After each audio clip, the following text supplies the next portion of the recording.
under the false pretense of conflicts of interest. Meanwhile, many of the new members of the panel are outright vaccine deniers who've appeared as paid witnesses in lawsuits against vaccine makers. Their conflicts of interest and ethics disclosures remain hidden under lock and key. On top of all this bedlam in American healthcare, just 2 months ago, Donald Trump signed into law the largest healthcare cuts in American history to pay for tax breaks for the wealthiest people and massive corporations in our country. Republicans know these cuts are going to hit communities like a wrecking ball. That's why they pushed the most severe cuts until after the election. That's why their members already introduced bills to roll back some of the cuts. Make no mistake, though, those cuts are being felt right now. We're seeing hospitals in Idaho cutting payments, hospitals and nursing homes. Providence Seaside Hospital in Oregon announced they're shutting down their labor and delivery unit. Every family is going to feel the burden of Trump care in America. Premiums are going to spike next year, especially for those who buy health insurance on their own, but the effects will be felt by those who get insurance also through an employer. Congress has an opportunity to extend the Affordable Care Act tax credits that lower the cost of premiums. Democrats are ready to pass an extension that stops a dramatic premium spike that would force many families to pay double what they do today. Instead of finding ways to help American families pay less for health care, Robert Kennedy is focused on his anti-vaccine mission, fueled by some kind of complex that the consequences be damned.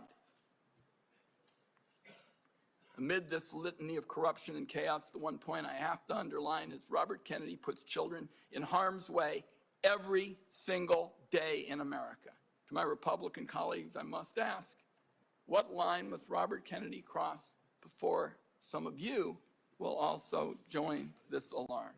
This weekend, under the cover of darkness, Robert Kennedy attempted to disappear hundreds of children under his care at Office of Refugee Resettlement facilities. These children here without parents or family were rounded up in the middle of the night and put on planes to Guatemala. Lawyers on the ground described unthinkable scenes. Our staff, some who are here today, were party to this in the middle of the night. And one child said to their lawyer, "Why do they want to send me back? My mom is dead and my dad abuses me. Why do they want to hurt me?" This was an actual conversation.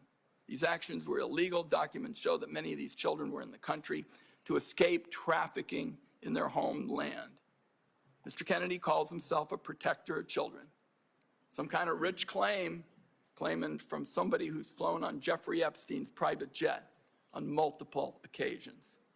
I don't think Robert Kennedy should be within a million miles of this job. Republicans on the committee had a chance to prevent the public health train wreck that Mr. Kennedy has engineered.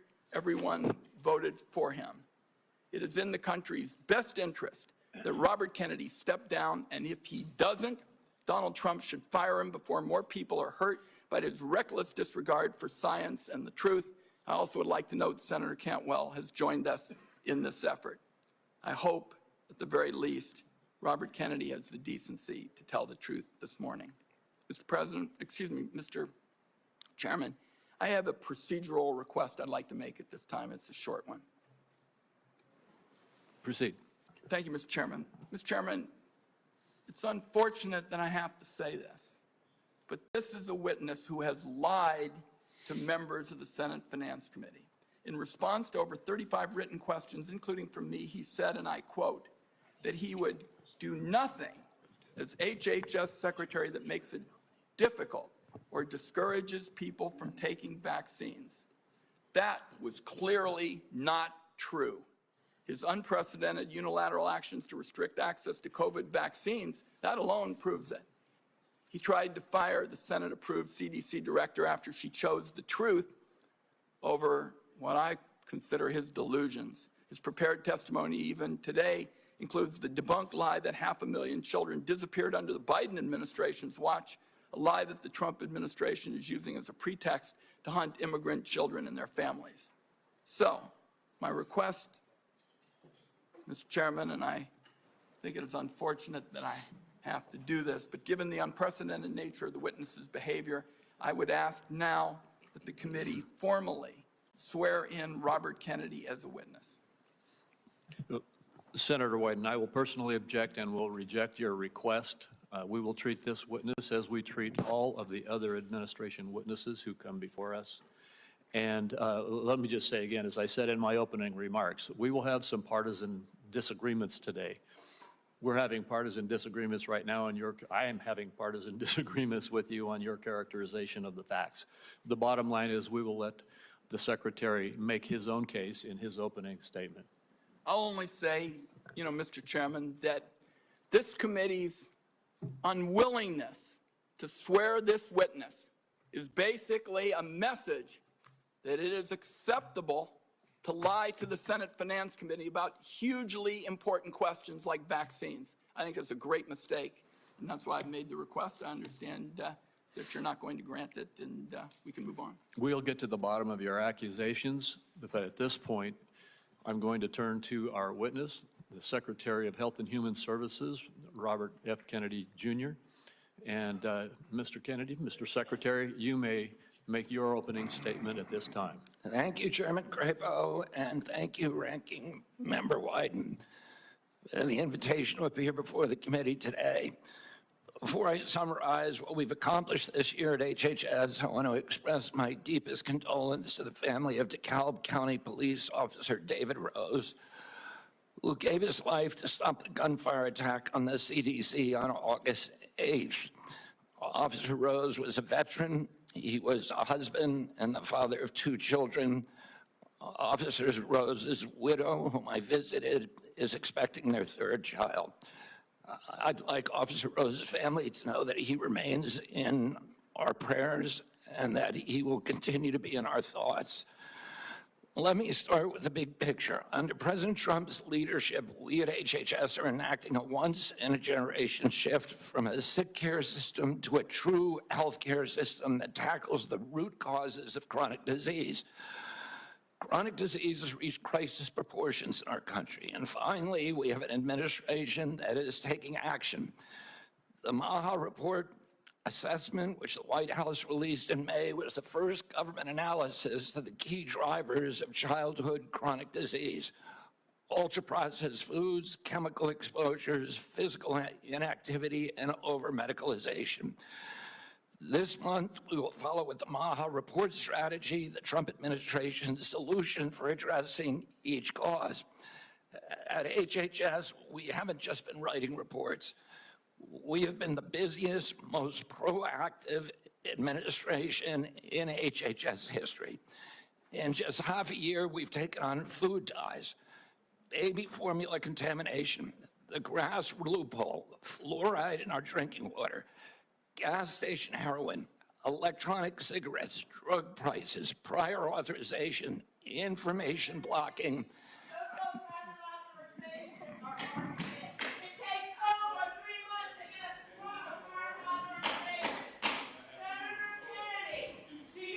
The committee will come to order.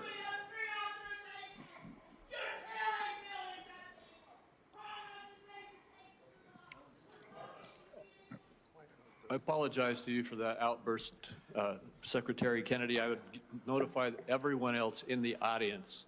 Comments from the audience are inappropriate. If there are any further disruptions, the committee will recess until the police can restore order. Mr. Secretary, please proceed. As I was saying, prior authorization, information blocking, and healthcare interoperability. We're ending gain-of-function research, child mutilation, and reducing animal testing.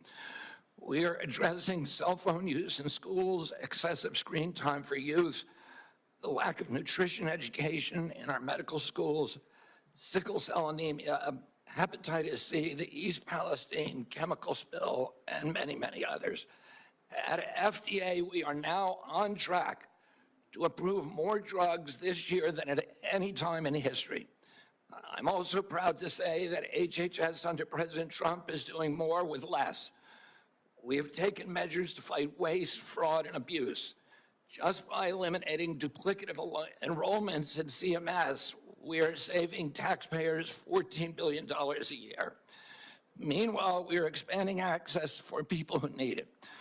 We are ending racist diversity, equity, and inclusion practices and instead focusing on aiding low-income and vulnerable families, regardless of their race, which was the original intent of Title X.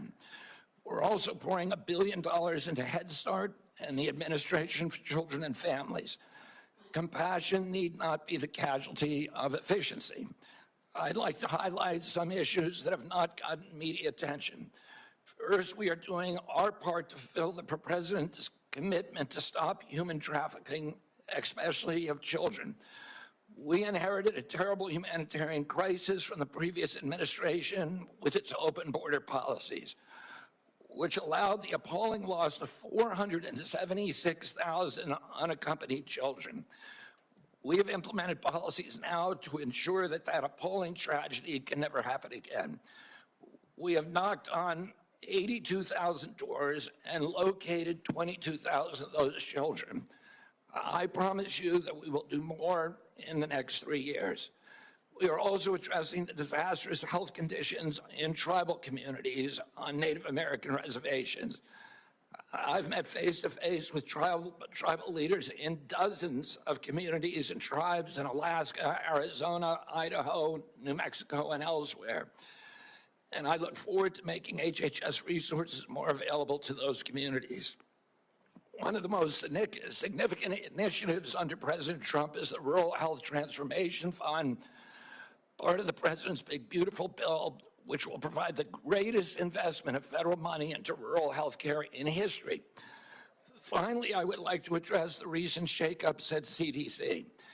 These changes were absolutely necessary adjustments to restore the agency to its role as the world's gold standard public health agency with the central mission of protecting Americans from infectious disease.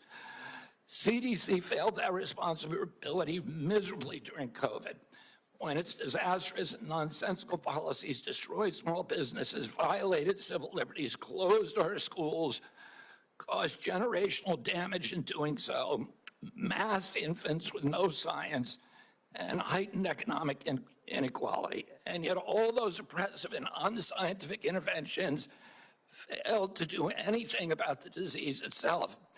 America is home to 4.2% of the world's population, yet we had nearly 20% of the COVID deaths. We literally did worse than any country in the world. And the people at CDC who oversaw that process, who put masks on our children, who closed our schools, are the people who will be leaving. And that's why we need bold, competent, and creative new leadership at CDC. People able and willing to chart a new course. As my father once said, progress is a nice word, but change is its motivator, and change has its enemies.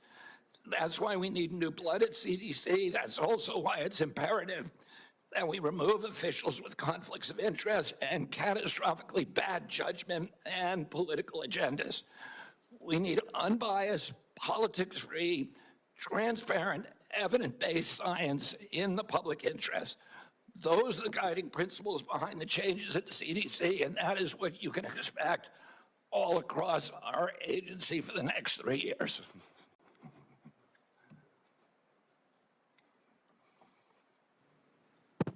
Thank you very much, Mr. Secretary. I'll begin with the questioning. And one of the first things I'd like to talk to you about is actually something that is under the auspices of CMS, and I spoke with Dr. Oz last night about this. I'm sure you're very familiar with it, though.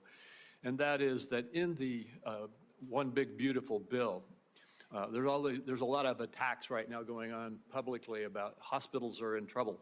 And the blame for that is placed on the bill, even though the bill hasn't even been implemented yet.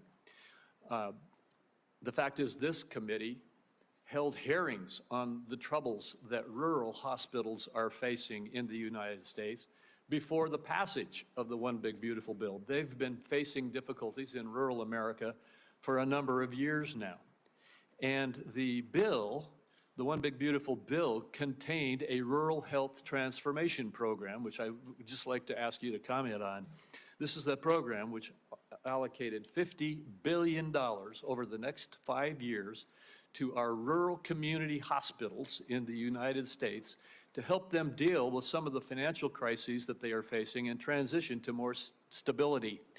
Could you comment on that program that is in the One Big Beautiful Bill? Yeah, Senator, one of President Trump's campaign promises and one of the principal preoccupations, not only of Republican senators when I did my confirmation hearing, but also almost equally among Democratic senators, was crisis in rural health.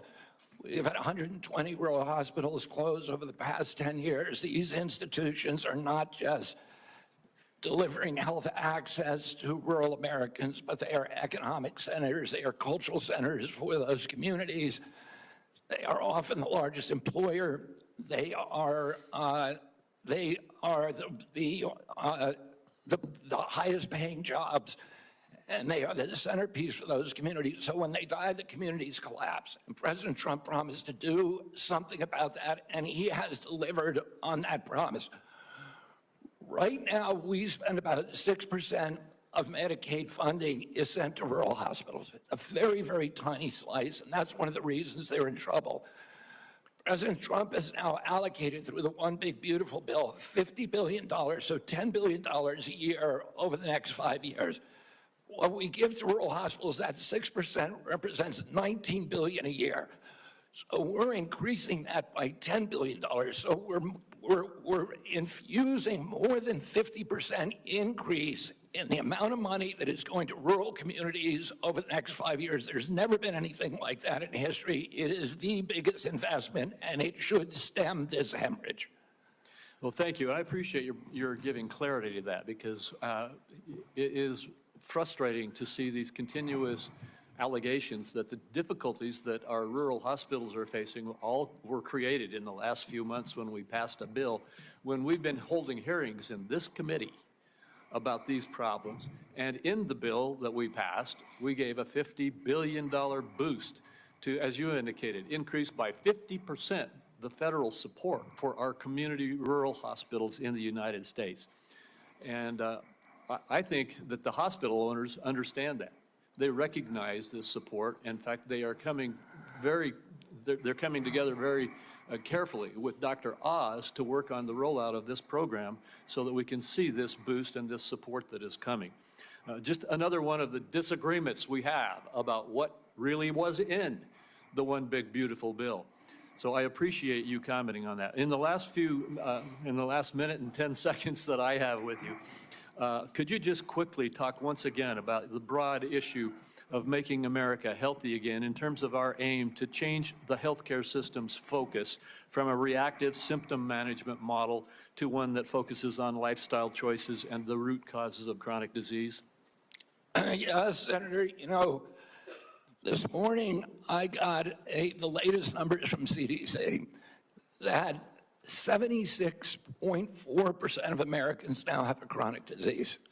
This is stunning. When my uncle was president, it was 11%. 1950, it was 3%. Today, it's 76.4%. 8 out of 10 of our kids cannot qualify for military service. This is a national security issue. When my uncle was president, we spent 0 on chronic disease. Today, we spend $1.3 trillion. It's the biggest cause, it's increasing. And all of the arguments that Republicans and Democrats have about single-payer, Obamacare, or the various ways to allocate the health dollars, they're all like rearranging deck chairs on the Titanic.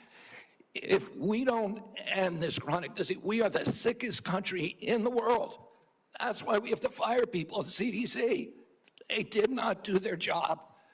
This was their job to keep us healthy. Thank you, and I need to fire some of those people to make sure this doesn't happen again. Thank you, Mr. Secretary. I have to cut myself off to make sure I keep to this time frame too. Senator White. Thank you very much, Mr. Chairman. I've made it clear I think that Secretary Kennedy is dead set on making it harder for children to get vaccines and that kids are going to die because of it. And Mr. Chairman, I'd like to put in the record today an op-ed written by Susan Monarez, who was fired by Mr. Kennedy. Without objection. So what we know, and Dr. Monarez, was approved by Republicans. She wrote an op-ed today in the Wall Street Journal, which I've just put in the record, and I quote her. She said, "I was told to pre-approve the recommendations of a vaccine advisory panel newly filled with people who have publicly expressed anti-vaccine rhetoric." So, this is not some liberal philosopher or something. This is the CDC director who tells the Wall Street Journal, which is not exactly interested in progressive, theories and the like, that she was told to pre-approve the recommendations of a vaccine advisory panel filled with people who've publicly expressed anti-vaccine rhetoric. So, my first question, Mr. Secretary, is did you, in fact, do what Director Moneris said you did, which is tell her to just go along with vaccine recommendations, even if she didn't think such recommendations aligned with scientific evidence? That is No, I did not. That's a yes or no. So you have an opportunity to call her a liar if you say that you didn't do it, but I'd like to see you respond to this. No, I did not say that to her. And I never had a private meeting with her. So there are witnesses to every meeting that we have, and all of those witnesses will say, I never said that. So she's lying today to the American people in the Wall Street Journal. Yes, sir. Okay. Let's talk now about what's coming up, because I've made it clear what I've thought about the 203 days with my colleague, Senator Also Brooks. In 2 weeks, CDC's Advisory Committee on Immunization Practices will meet to make decisions about critical vaccines that protect us against hepatitis B, measles, and more. The committee's got a profound impact on vaccine access, but these aren't ordinary meetings. You've stacked the deck to ensure the panel bends to your views. In June, you fired all 17 committee members who are respected scientists and doctors. You replaced them with non-experts, vaccine skeptics, and conspiracy theorists. As a result, this critical advisory panel has lost scientific credibility. After years, colleagues, we spend so much time not looking at this as Democrats and Republicans, but as good science and scientific credibility. And now the American Academy of Pediatrics has warned that the committee is being politicized at the expense of children's health. American Academy of Pediatrics, you think they're lying too? I think the American Academy of Pediatrics is gravely conflicted. They get, their biggest contributors are the 4 largest vaccine makers. They run a journal, Pediatrics, which they make a lot of money on, that is completely dependent on pharmaceutical companies. So I wouldn't put a big stake in what they say that benefits pharmaceutical interests. Senator, I didn't politicize ACIP, I depoliticized it. The Congress has been investigating ACIP. All over the country, Mr. Secretary, scientists and doctors are saying otherwise. They're all wrong too. They're all lying, according to you. The scientists and doctors are supporting me all over the country. There is division on opinion. I don't get letters from thousands of people who are not political saying that this set of changes is going to damage American healthcare, and particularly these healthcare agencies, for decades to come. I don't get any letters from people saying, hey, this is going to make a big difference forever. Maybe you're listening to a selective group of people. Well, you get me some. Yeah, and I will. Fine. I will tell you what, Senator. I will put my mailbag against your mailbag any day of the week. I got 30 seconds. Dangerous respiratory viruses like RSV are on the agenda for the next advisory meeting. Countless parents have been awakened in the dead of night by a wheezing kid gasping for air, forced to rush their little one to the ER. There's no worse heart-wrenching fear. The RSV vaccine offers these kids protection against the worst effects of the virus. But now it looks like you're on a crusade to make infants and babies more vulnerable to the terrible illness. That's what we're doing with the COVID changes. And please make your answer brief, Mr. Secretary. I've said that. The position is indefensible. I think it's possible. Congress has been investigating that committee for 23 years because it is pervaded with conflicts of interest. What we did is we got rid of the conflicts of interest and we depoliticized it and put great scientists on it. from a very diverse group. Let me close with very pro-vaccine. Let me close with this, because like Senator Crapo, I'm a few seconds over. I don't think, Mr. Secretary, this is about you and me. This is about kids being pushed in harm's way by reckless and repeated decisions to get scientists and doctors out of the way and allow conspiracy theories to dictate this country's health policy. I don't see any evidence that you have any regrets about anything you've done or plans to change it.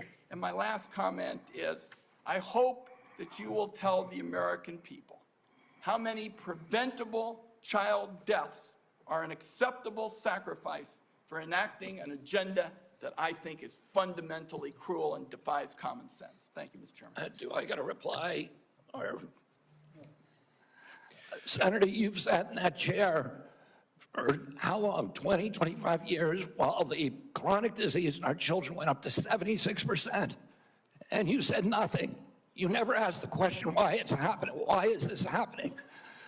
Today, for the first time in 20 years, we learned that infant mortality has increased in our country. It's not because I came in here. It's because of what happened during the Biden administration that we're going to end. I'm going to let Senator Wyden respond briefly to that, and then we're not going to go over like we just did. Defend this committee on a bipartisan basis. Colleagues, my cabinet secretary says that we have no interest in chronic care. Mr. Secretary, Mr. Chairman, could we have regular order, please? We are in the process of turning around the Medicare program with the chronic care bill that Chairman Hatch, when he was chairman in this committee, put together on a bipartisan basis. All right, we're going to proceed, and I just want the rest of the members to know. I gave Senator Wyden as ranking member some leeway there, but we're going to stick to the 5 minutes. Senator Grassley. First of all, thank you. I have asked HH secretaries in the past to fully utilize the Rural Community Hospital Demonstration Program under Medicare. The program has been underutilized. In May, the CMS filled the open slots. Thanks to your agency's work, there's been 10 more rural hospitals in the program. It's important that the federal government uses every tool possible to help rural hospitals, and thank you for making that possible. Now to my questions. Back in January, during your confirmation hearing, you told me that you agreed to leave farming regulations to the Department of Agriculture and EPA. Do you think that any comments you have made since your confirmation on topics dealing with agriculture are consistent with what you said in January, that USDA and EPA ought to be regulating farming, and that the Department of Health and Human Services should not seek to regulate farms, the tools they use, or the markets that they sell into? Yes, Senator, we are working very, very closely with Brooke Rollins and with the agricultural community. We've met with over 140 farm interests over the past 3 months to incorporate them to make sure that the MAHA agenda is consistent with their agenda. We are producing the best food in America, that we're protecting our soils and our soil microbiome, and that we're protecting all kinds of farmers, including those who want to transition to regenerative agriculture. We're consulting every stakeholder in the farm community in everything that we do. I just raised the question because farmers in my state have been concerned about some of the things you're saying. Senator, I can't hear you. I'm sorry. Some of the farmers in my state have been raising questions about some of the things that they think you said, whether it was out of context or not. I just thought I'd raise this question so that you would keep by what you told us back in January at your confirmation hearing. Now, Senator Durbin and I have a bipartisan bill that requires price disclosures on TV ads. Price transparency is important in drug advertisement. I know that President Trump, Vice President Vance, and you are all supportive of this effort. When can I expect action from this administration on requiring drug companies to publish the price of drugs in their TV ads? And just in case you would tell me that you don't think you have that authority, can you help Senator Durbin and I on our bill so that we can ensure that you have legal authority to require price disclosure? Senator, I think it would be good for us to talk about this offline. We are working on this in our agency, and I'm happy to give you the details of what we're doing. Okay. I've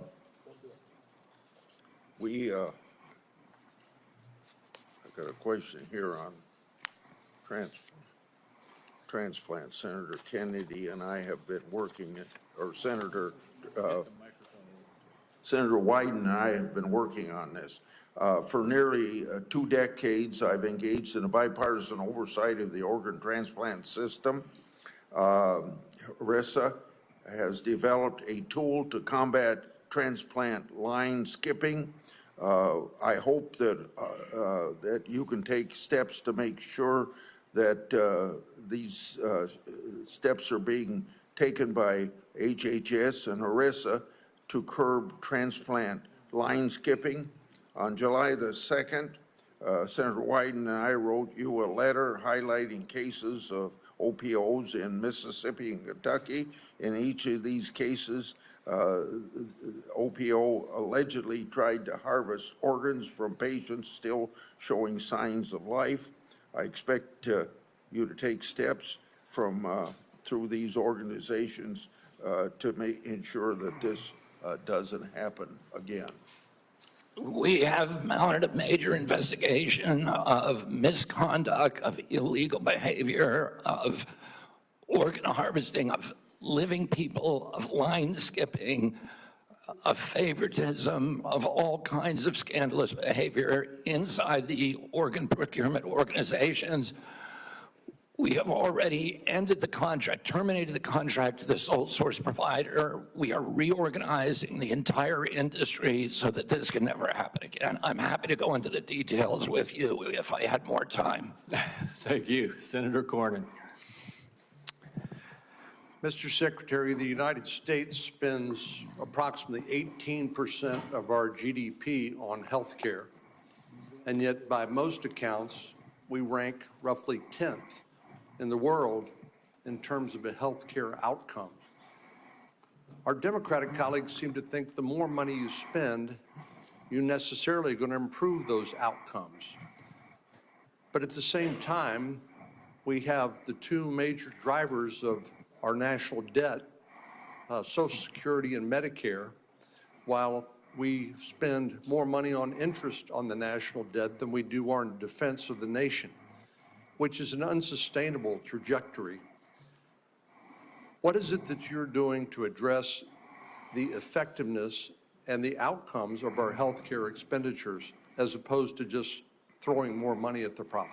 Yeah, I mean, throwing money at the problem does not work. We spend 2 to 3 times per capita what European nations spend on health care, and we have the worst health outcomes. We're 79th in health outcomes globally. Over the past 20 years, we've lost, or 30 years, we've lost 6 years to Europe in terms of longevity. So our lifespan was even with Europe's, now it's 6 years behind. As I remarked to Chairman Wyden this morning, or Minority Leader Biden, today we got new data that showed that infant mortality has increased in this country in 2024 for the first time in 20 years. Diabetes has gone up 98% in 20 years. Nobody's doing anything about it. CDC's job was to make sure that this didn't happen. And what we're going to do is reorganize CDC, but also we've already righted the ship at NIH, at FDA, at CMS. And we are going to end the chronic disease epidemic. We are devoting thousands of studies. We're going to devote to identifying the causes, and we're eliminating them. And we're already starting. We're not waiting for everything to come in. We are starting now. We're doing this with food dyes. with grass standards, with dietary guidelines, we're going to get better food and better health to the American public, because it's chronic disease that is bankrupting us and destroying our national security. Seems to me one of the biggest problems that we have in America today is the trustworthiness of the information that we actually receive from the news media and from any other source. And obviously, the easiest thing for our Democratic colleagues to do is to scare people, because that is a powerful emotion, no matter what the facts may be. Do you believe COVID-19 was politicized? Yeah, the whole process was politicized. Senator, I mean, we were lied to about everything. We were lied to about natural immunity. We were lied to about, we were told again and again the vaccines would prevent transmission, they'd prevent infection. It wasn't true.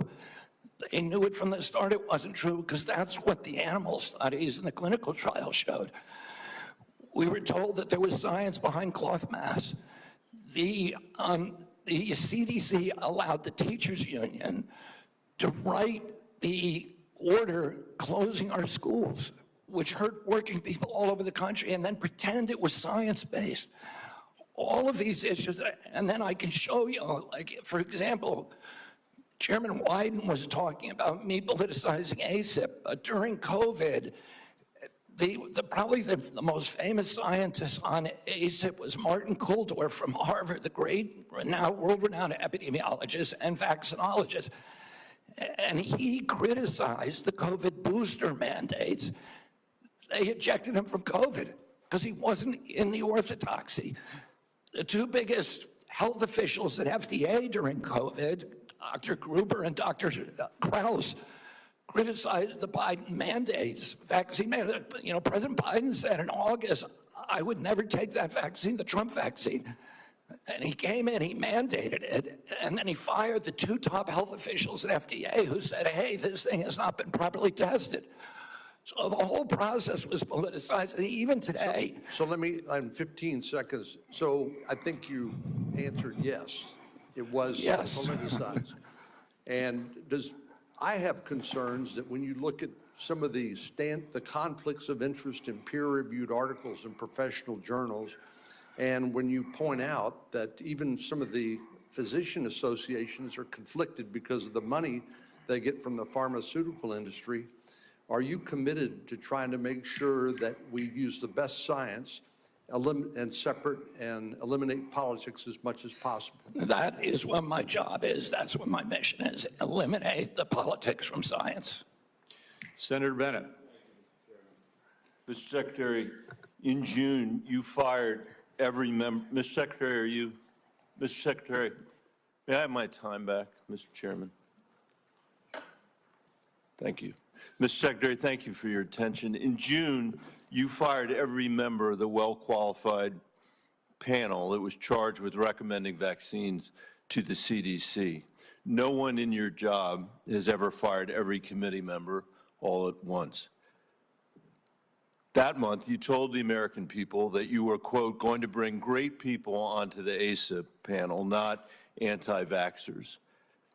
Are you aware that one of the people you put on the panel, Dr. Robert Malone, claimed that the commonly used mRNA vaccine, quote, causes a form of AIDS and can damage children's, quote, brains, their heart, their immune system, and their ability to have children in the future? Yes or no, Mr. Kennedy? And Dr. Malone is one of the inventors. Yes or no? Yes or no? Were you aware that he had that view when you appointed him to this panel? Dr. Malone is one of the inventors. As I said, Dr. Malone is one of the inventors of the mRNA vaccine, so he knows a lot more about it than I do. Mr. Chairman, that statement is not true that Dr. Malone made, just as it wasn't true when you wrote that, quote, African AIDS is entirely different from Western AIDS. Are you aware that another one of these new members, Dr. Levy, wrote that, quote, evidence is mounting and indisputable that mRNA vaccines cause serious harm, including death, especially among young people? Yes or no? Are you aware that he said that? I wasn't aware he said it, but I think I agree with it. You agree with it. It's not true. It wasn't true when he said it. It is not true when you said it. Secretary Kennedy, later this month, your new panel will meet to consider changing vaccine recommendations for American children. In addition to the COVID-19 vaccines, they are set to review recommendations for the hepatitis B vaccine, for measles, for mumps, for rubella and varicella vaccine, and the RSV vaccine. These are common back-to-school vaccinations for children all over the industrialized world. If you change that, you owe parents in Colorado and across the country the benefit of some transparency, I think. If your panel recommends changing the vaccine schedule for children, do you anticipate that fewer children will receive these common vaccinations, yes or no? What I would say, Senator, The obvious answer is yes. Should parents and schools of Colorado be prepared for more measles outbreaks as a result of that, Mr. Secretary? Senator, How about more mumps outbreaks? I do not anticipate a change in the MMR vaccine. ACIP is an independent panel. So Well, it's a panel you just put those folks on. Far from what you said, they're people with ideas that are completely outside the mainstream. you mean out of the pharmaceutical paradigm? Let me just say, Mr. Secretary, all these vaccines that we're talking about today are free and accessible to parents today in America who have the freedom to be able to make that choice for their children. Will that be true after your handpicked panel makes their judgments about these vaccines? I think that parents should be free to, I know you said that before. I do too. to make But their own you're- choices. So will they be just as free after these? I assume they will be. I will hold you to that, Secretary Kennedy, because this is not a podcast. It is the American people's health that's on the line here. This is the last thing, by the way, our parents need when their kids are going back to school, is to have the kind of confusion and expense and scarcity that you're creating as a result of your ideology. I think it's critical for you to share the evidence that this panel will rely on. Will you give the American people 6 months or 6 weeks in advance the record that they're going to rely on to make these decisions? Will you make it transparent for the American people? All the evidence is transparent. Will all you the make it evidence- in advance transparent for the American people so they can comment on it? All the evidence is transparent for the first time in history, and you were never there complaining when the pharmaceutical companies were picking those people and then running their products through with no safety testing. You can characterize it any way you want. I quoted them today. What I said was accurate. What you said were lies. You Are you described saying, people Senator, moving the Titanic. Senator, are you chairs on saying the that the Titanic mRNA with- vaccine has never been associated with myocarditis or pericarditis in I am teenagers? saying, I am simply. Is that what you're trying to tell us? I am simply trying to say that the people that you have put on that panel, after firing the entire. You're evading the question. No, I'm asking the questions here, You're Mr. evading Kennedy. that question. I'm asking the questions, Oh, I Mr. asked you a Kennedy. question. I'm asking the questions for Mr. Kennedy on behalf of parents and schools and teachers all over the United States of America who deserve so much better than your leadership. That's what this conversation is about, Mr. Chairman. Senator, they deserve the truth, and that's what we're going to give them for the first time in the history of that agency. Senator Cassidy. Thank you. I'll try and restore a little calm here. And I'm approaching this as a doctor, not as a senator. I am concerned about children's health, seniors' health, all of our health. And I applaud you for joining the president in a call for radical transparency. Thank you for that. I said yesterday, I believe it, that President Trump deserves a Nobel Prize for Operation Warp Speed. If he had been President Obama, he would have gotten it. But because of Operation Warp Speed, forcing the federal government to come to a vaccine development within 10 months when others said it couldn't be done, we saved millions of lives globally, trillions of dollars. We reopened economies, an incredible accomplishment. Mr. Secretary, do you agree with me that the president deserves a Nobel Prize for Operation Warp Speed? Yeah, absolutely, Senator. That was phenomenal. So let me ask you, but you just told Senator Bennett that the COVID vaccine killed more people than COVID. Wait, That was a statement. I did not say that. Okay, then let me ask, because you also were lead Senator, attorney- I just want to make clear, I Okay, did not say that. We'll check the record. That's a question of fact. You also said that you were also, as lead attorney for the Children's Health Defense, you engaged in multiple lawsuits attempting to restrict access to the COVID vaccine. Again, it surprises me that you think so highly of Operation Warp Speed when, as an attorney, you attempted to restrict access. Now, let me ask. I'm happy to explain why. I had 3 minutes and 30 seconds left. It also surprises me because you've canceled, or HHS did, but apparently under your direction, $500 million in contracts using the mRNA vaccine platform that was critical to Operation Warp Speed. Again, an accomplishment that I think President Trump should get a Nobel Prize for. You canceled $500 million in contracts. Now, I grew up in a middle-class family, so $500 million seems, just to cancel, it seems like an incredible waste of money. But it also seems like a commentary upon what the president was attempting, what the president did in Operation Warp Speed, which is to create a platform by which to create vaccines. So this just seems inconsistent that you would agree with me the president deserves a tremendous amount of credit for this. Is this a question, Senator Cassidy, or is this a speech that you don't want me to No, I'm answer? asking you a Because I question. want to answer that question. Please, I'm If it's asking. a question. But be tight, please. First of all, the reason that Operation Warp Speed was genius is it did something nobody had ever been done. I don't think any president but President Trump could do it.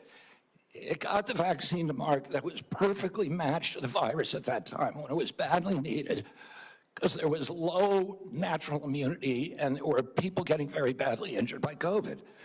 And then, but it was also brought in therapeutics like hydroxychloroquine and ivermectin and protocols for treatments. And there were no mandates. And then Okay, I have another Biden came in. question, so please, about 15 That's when I seconds. began litigating against President Biden's mandates. Now, I'm sorry, let me go on because in you've terms of covered me the mandates canceling those before. contracts, I have limited time, Mr. Secretary, I'm sorry. You've called for, and rightly so, that we should restrict participation in agencies for those with conflict of interest. I would like to submit for the record a evaluation of the conflict of interest of those who are on the ACIP and the Vaccines and Related Biologic Products Advisory Board. It was not 97% as alleged, rather it was 6.9%, and it was 1.2%, I think, for the other panel. Without objection. Now, I am concerned, though, because many of those whom you have nominated for the ACIP board, Senator, excuse me, you have the facts excuse me, wrong in there excuse me, because- can I have my time back? Yes. Yeah. What I am concerned about is that many of those whom you've nominated for ACIP have received revenue as serving as expert witnesses for plaintiffs' attorneys suing vaccine makers. Now, one of my colleagues in another setting alleged that you seem more interested in settlements than science. If we put people who are paid witnesses for people suing vaccines, that actually seems like a conflict of interest. Real quickly, do you agree with that? No, I don't. It may be a bias, and that bias, if disclosed, is okay. But it's not a So if the financial. bias is It's not a disclosed that they are financial expert conflict. witnesses. It's not Okay, a financial then conflict of interest. Let me finish up. You also told Senator Wyden at the outset that you didn't want to take vaccines away from people. And as I conclude, I would like to say this. Because of the conflicting recommendations made about COVID. This is from Eric Erickson, good conservative out of Atlanta, Georgia, occasionally gives me help. My wife has stage 4 lung cancer. She is one of the people the COVID vaccine actually helps. Thanks to the current mess at HHS, CVS is unable to get her a vaccine. Secondly, an email from a physician friend of mine. Hey, Bill, I'm not even sure what I'm asking you, but we're all confused and concerned about who can get the COVID vaccine. We are having our attorney try and render an opinion, but there's no firm guidance and concern about liability if vaccines are given to a patient who requests it but not on the current CDC list. Pharmacists are requiring a prescription now even for patients over 65, creating a huge headache. I submit these for the record. Without objection. I would say effectively we're denying people vaccine. Senator Cantwell. You're wrong. Thank you, Mr. Chairman. Following up on that same line as Senator Cassidy, because that's exactly, I represent one of the most science-based states in the country. That is percentage of scientists per capita. And at your confirmation hearing, we asked about this, whether you would follow science. You've made a statement here today in your testimony that you would follow science, and yet you're not following science, and that's what Senator Cassidy's question was. It's a simple yes or no answer. Do you think the president deserves to get a prize for warp speed in the mRNA technology that saved so many lives? And you won't answer that question. I answered it.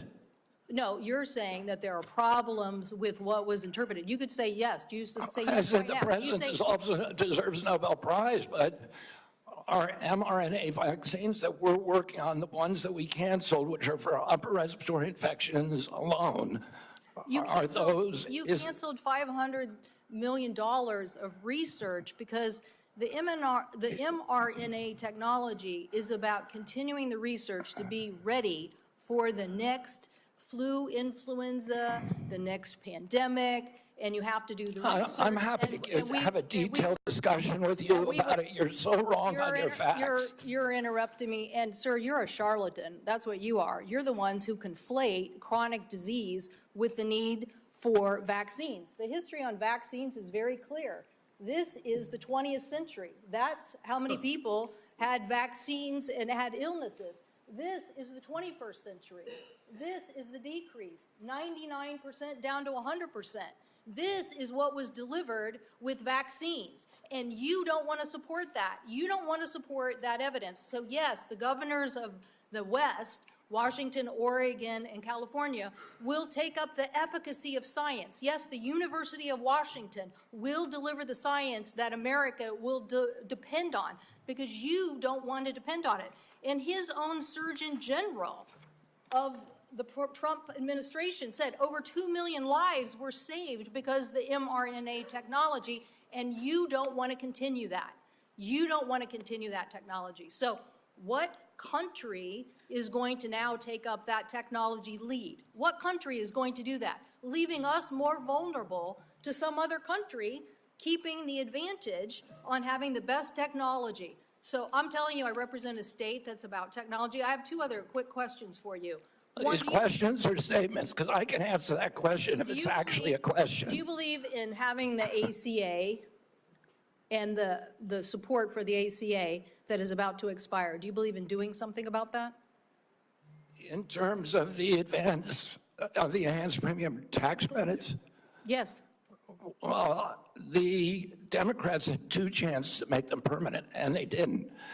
And they didn't for a reason. We're the ones who delivered it. So I'm just asking, yes or no, do you want to do something about this? Yes or no? I want to fix the system, and that's what we're doing, fixing systematically to make premiums lower. That's what President Trump wants to do. Do you think the women on the steps of the Capitol were a hoax yesterday? I don't know about any women on the steps of the Capitol. The women who were talking about Epstein, do you think they were a hoax yesterday? Do I think they were? Do you think they were perpetrating a hoax yesterday? Perpetuating a hoax? Yeah. I have no idea what they were saying. This is the first I'm hearing about it. You're hearing about the women on the Capitol steps saying that they believe that the Epstein information should be made public? That's the first you're hearing about it? What I'm saying is you are perpetrating hoaxes. You, as this Secretary of Health, so you're undermining the whole healthcare delivery system, and you keep trying to point to chronic disease. But you're not putting solutions on the table to cover more Americans, and you're taking away the science and technology that has made us the leader that has saved, according to the first Trump administration Surgeon General, millions of lives, and you don't want to keep that going. So no, I don't support your continued efforts as Secretary, and I definitely think that our colleagues need to rally around science. If you want the Northwest to continue to lead on all innovation and all healthy people, okay, we'll do that. but it's a sad statement for the rest of America and America's leadership on technology. Thank you, Mr. Chairman. Thank you. Senator Warner. Mr. Secretary, I agree with a lot of my colleagues' statement. I actually had hoped, I didn't support you. I thought taking on chronic illnesses was going to be important. I've got 2 kids, as we discussed when you met, that have chronic illnesses. I'm not sure that the focus on red dye and seed oils are going to fully solve that problem. Of course they won't. I would say this, that seems where your emphasis is. I want to go back to just, again, some basic facts. Do you accept the fact that 1 million Americans died from COVID? I don't know how many died. You're the Secretary of Health and Human Services. You don't have any idea how many Americans died from COVID? I don't think anybody knows that because there was so much data chaos coming out of the CDC, and there were so many perverse incentives. And these are model studies. You don't know the answer of how many Americans died from COVID. This is the Secretary of Health and Human Services. Do you think the vaccine did anything to prevent additional deaths? Again, I would like to see the data and talk about the data. You have had this job for 8 months, and you don't know the data about whether the vaccine saved and lives? that's the problem, is that they didn't have the data. The data by the Biden administration absolutely dismal. So who is politicizing? You're saying the Biden administration politicized all the data? Go back to what Senator Cantwell just said. Go to the Trump Surgeon General. They fired Dr. Grau. They fired all the people who questioned the orthodoxy. They fired Dr. Gruber, Dr. Krause. So, Mr. Chairman, the Secretary of Health and Human Services doesn't know how many Americans died from COVID. Doesn't know if the vaccine helped prevent any deaths. And you are sitting as Secretary of Health and Human Services? How can you be that ignorant? Like, you know, I remember when we went through the hearing with you, I asked you about community health centers. You didn't know what role they play. I've been visiting community. I'm glad you got to one, I think in April. I tell you what I hear on community health centers, they are terrified, with all due respect to my good friend, the chairman, of the big awful bill, because they are going to lose health care across the board. They already live in food deserts. They can't get to a nutritionist because Medicaid doesn't do enough reimbursement. If you're going to want Americans to get healthier, should they have access to nutritionists? Should they have access to good science about healthy food? Absolutely. Well, then how is that going to happen with the Medicaid cuts that are taking place? There are no cuts to Medicaid. Sir, that is an absurd. There is not a single, some of my Republican colleagues, but there is not a single study that does not, and I can tell you, I was in Franklin, Virginia a couple days ago. The rural hospital is going to close. The hospital system was so afraid they wouldn't even let me have the meeting there. But that rural hospital is going to close. And they are looking for where those folks are going to go. I mean, you're supposed to be doing health care policy, not being the doctor in residence for all of America. I hope I can just say, I'm still going to trust my doctor rather than your health advice. And obviously, Tom Cotton's going to, who knows who he's going to trust. But let me go back to policy for a couple seconds. So maybe we can lower the temperature a little bit. I got a bipartisan bill that would be a systemic fix, not a vote buying mechanism when Medicaid's getting cut, what was put in on the rural hospitals. One of the things we could do, Mr. Secretary, is make sure that the folks who work in rural hospitals get an 80% reimbursement of what folks get in more urban centers. Would you support that legislation? Are you talking about the area wage index?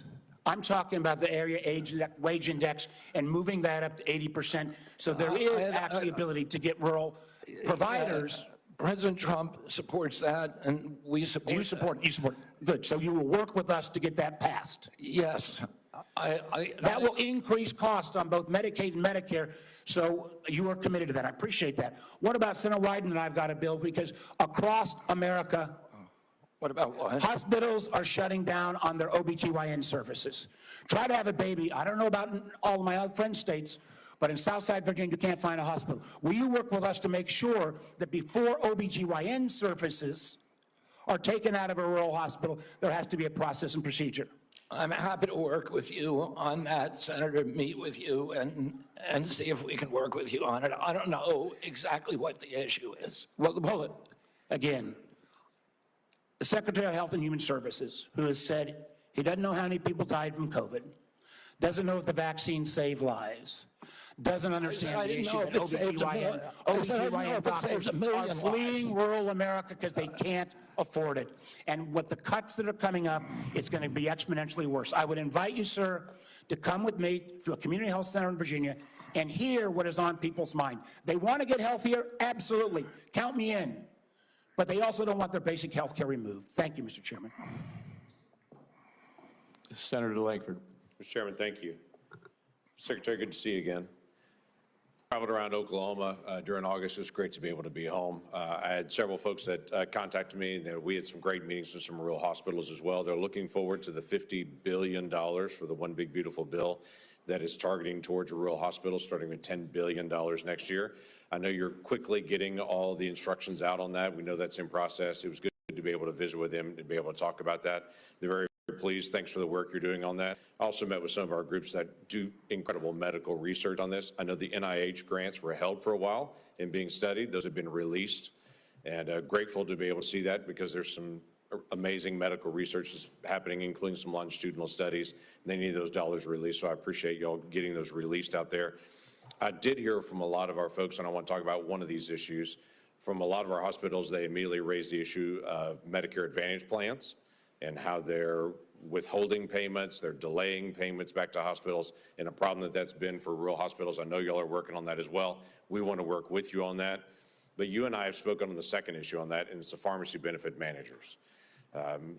During the confirmation process, it was interesting when you and I met in my office, you said every single senator brought up PBMs to you, and you made the statement during the confirmation process, this is an area that President Trump wants to take on, is the pharmacy benefit managers. This is unfinished business in this committee, but I wanted to just know what is HHS doing at this point on the PBM issue in particular to make sure we're not driving out rural pharmacies and what we can do to be able to make sure that's fair. I mean, it's a priority for the president. He talks to me about it, I would say at least once a week, sometimes at 11 o'clock at night.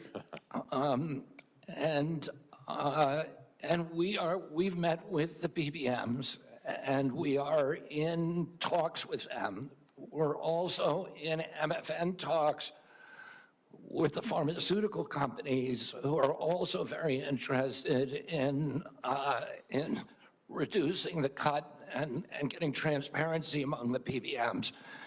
And the PBMs have committed to us to transparency, to some protocol that will guarantee transparency.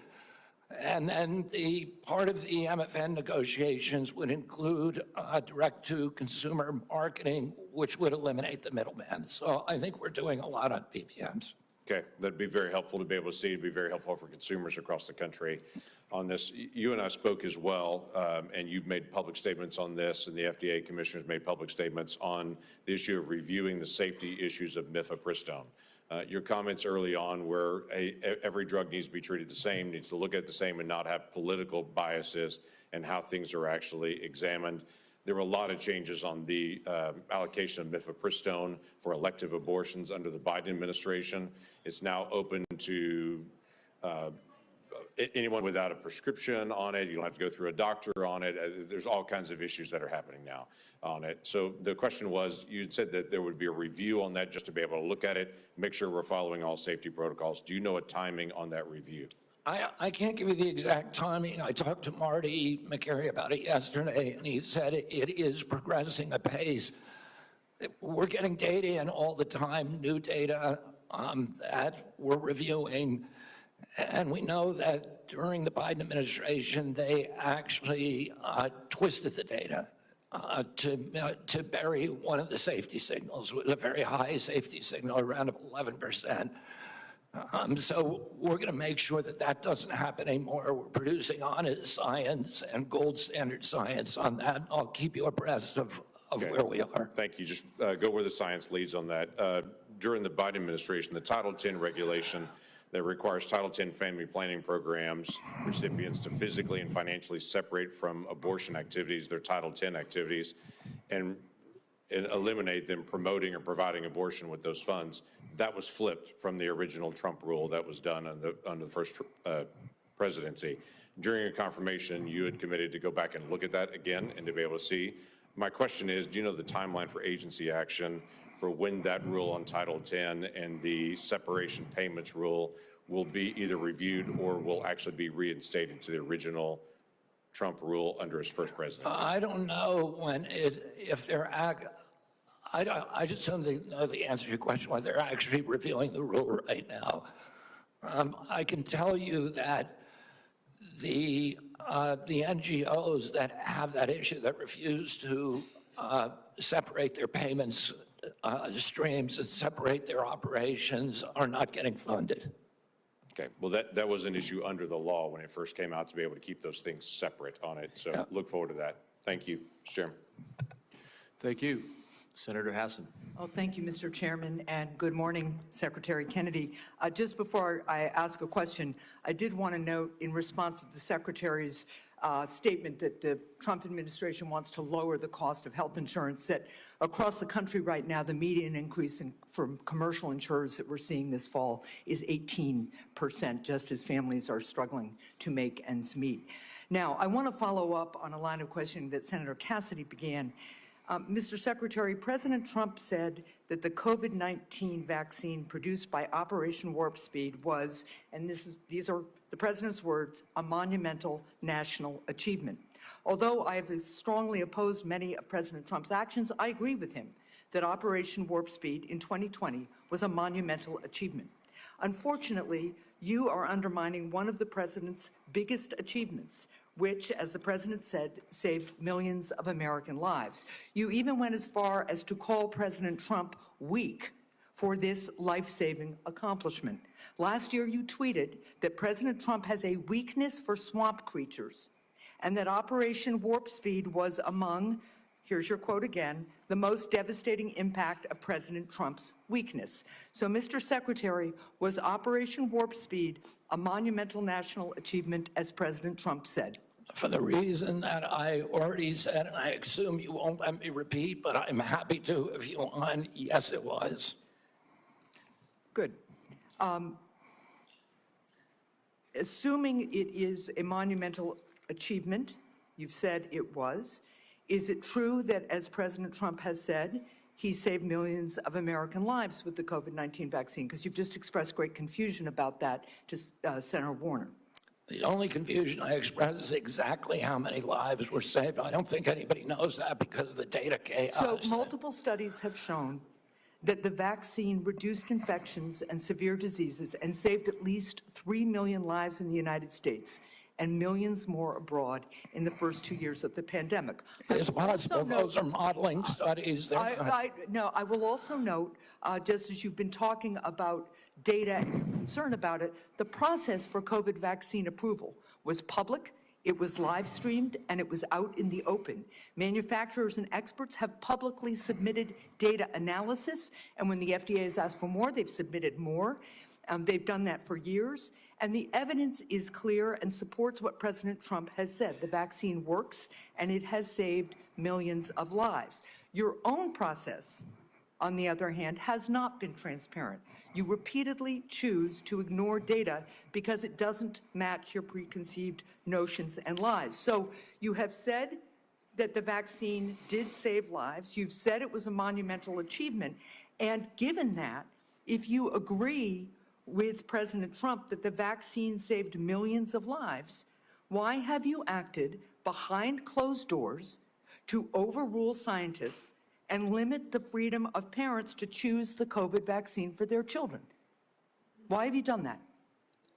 For the COVID vaccine, I was removed by FDA because there was the industry. No, it was behind closed doors. No, that's not and scientists who said they wanted to brief you on the science, scientists who wanted to understand why the FDA, why you unilaterally changed the parameters for giving vaccines, making it possible now, to Senator Cassidy's colleagues' points, that they're going to have to go off-label This is crazy talk. You're just making stuff up. to prescribe a vaccine for children. I'm not making things up. Do you know how the FDA approval process works and what happens when I know exactly. what an off-label? Do you know what an off-label prescription is? I know exactly how it works. I know exactly how it works. So why behind closed doors? It's not behind closed doors. The industry makes the studies, and they could not provide a study that said that it is effective for healthy kids. So when have you produced the data that you relied on and that this FDA relied on to change those parameters? You did it behind closed doors. No, the data is all public. Now parents who decide that they do want their children to have You're just COVID making vaccine stuff up, Senator. I'm not You're making just stuff up. making stuff up. You know, sometimes when you make an accusation, it's kind of a confession, Mr. Kennedy. So let's just settle with this. So here's what's going to happen. To Senator Warner's point, to the parents who are concerned all around the country, to people who want to get the COVID vaccine this fall, even if they're under 65, because the boosters have worked, there's been much less serious disease, people do not have the same level of threat and risk from COVID that they used to because of these vaccines. People who want to exercise their freedom of choice are being denied that. Well, they aren't. Everybody can get the vaccine. Because you are citing data that you won't produce to the public. You're just and you making things up. Rejecting You're science. making things up to scare people, and it's a lie. Anybody can get that. With respect, I do not think I'm the one making things You up. are Thank you, Mr. lying Chair. right now, Senator. Senator Barrasso. Thanks, Mr. Chairman. Mr. Secretary, thanks for being with us today. I believe one of President Trump's greatest achievements was his bold and successful actions on COVID. When faced with a global pandemic, he didn't back down. He was determined to find a cure, and through Operation Warp Speed, a vaccine was developed that distributed quickly, safely, effectively, and I believe it saved many, many lives. I think it's a model of American ingenuity and public-private partnership. But this wasn't the first time an American president acted boldly to address disease and vaccines. There's a great book that's out, it's a prize-winning book called The Fate of the Day by Rick Atkinson, and he talks about the courageous efforts by George Washington. During the Revolutionary War, George Washington reversed his opposition to the smallpox vaccine, and he ordered that all the soldiers be vaccinated. It was among the most consequential decisions Washington would ever make. By protecting his troops from smallpox, Washington preserved the Continental Army, which allowed our nation to continue to fight for our independence. And like President Trump, I believe President Washington acted decisively to protect Americans' lives at a time of great national peril.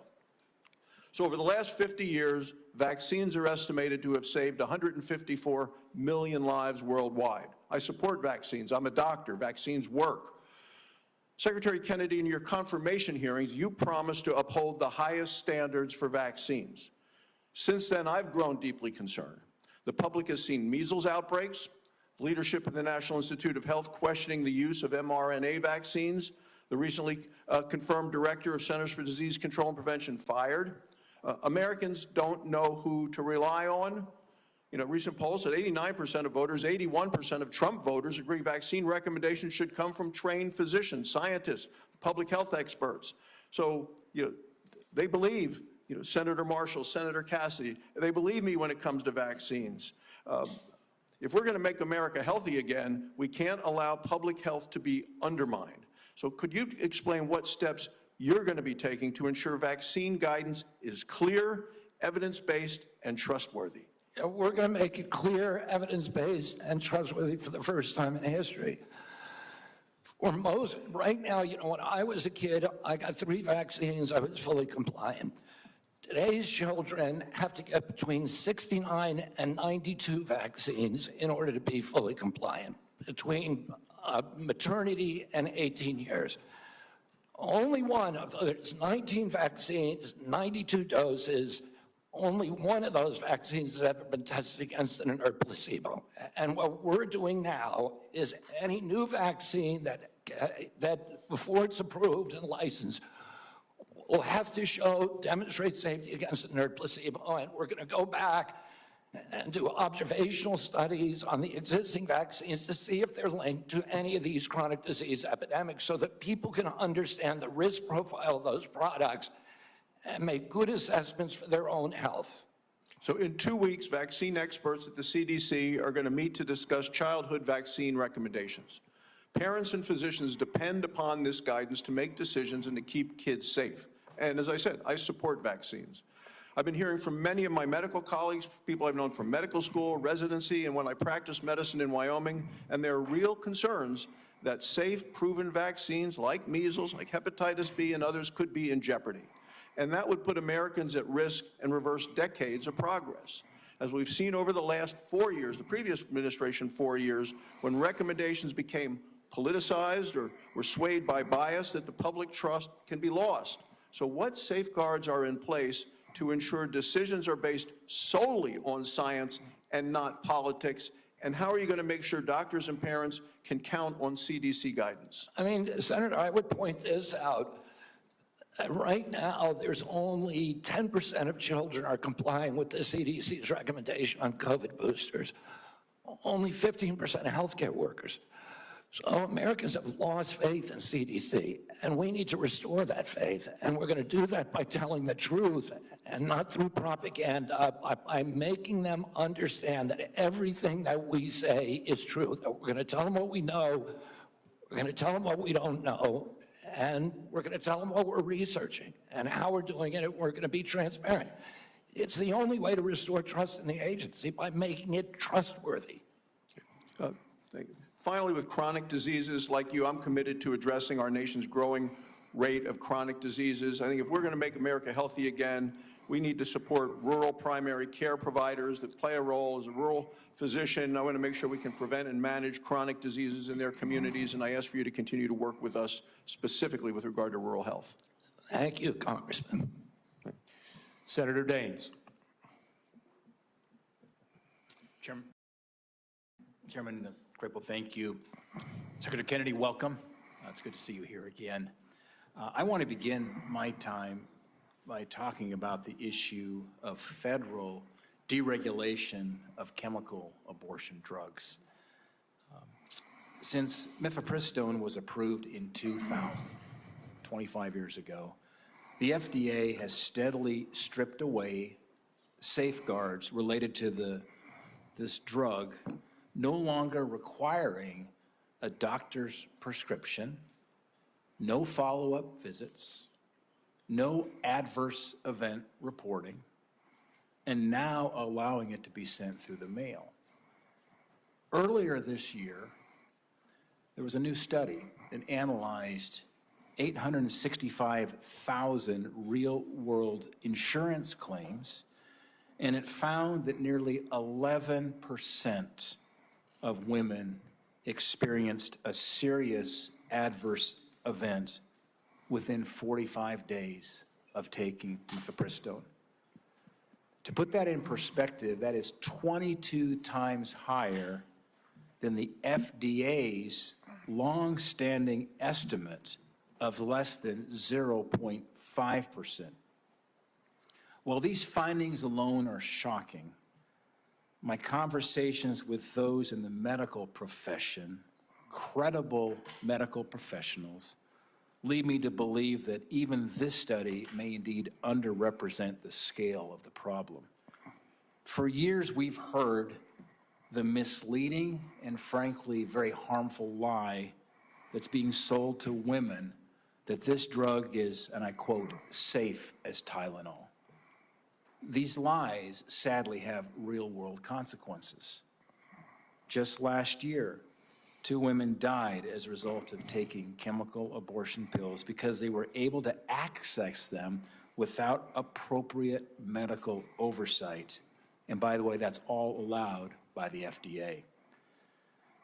Mr. Secretary, I am grateful that you and FDA Commissioner McCary have already begun the process of reviewing this new data on the safety of mifepristone. We talked about this during your confirmation hearing.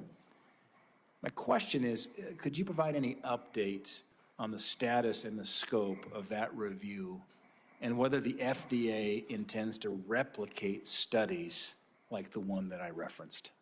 I think those are, I don't know if they're going to do an insurance claim study. That's one way to do it. I don't know exactly whether they're doing epidemiological studies or observational studies. I don't know exactly what they're doing, but I know I talked to Marty McCary about it yesterday, and he said those studies are progressing and that they're ongoing. So I will keep your office informed at every stage. Thank you. And I've had a really constructive conversation with the FDA commissioner as well, McCary. And I mean, here's a very smart, data-focused, sincere type of leader. And we had a really good conversation. I want to encourage those conversations with you, Mr. Secretary, and that there's a follow-up here to make sure that the data that we now have exposed will be studied by the FDA and the appropriate actions considered. Given the legitimate safety concerns surrounding mifepristone and your actions to roll back other COVID emergency measures, will you repeal the COVID-era telemedicine allowance, given that we're repealing these COVID-era regulations and emergency measures? Would you repeal the COVID-era telemedicine allowance for chemical abortion drugs and restore the requirement for an in-person doctor visit? Senator, I need to get back to you on that. I don't know if the White House has yet taken a position on that, but we will get back to you this week about that. Okay, all right. Thank you. I want to close with a quick Montana question. Earlier this week, the state of Montana submitted a Medicaid demonstration waiver application to CMS to strengthen the state's Medicaid expansion program.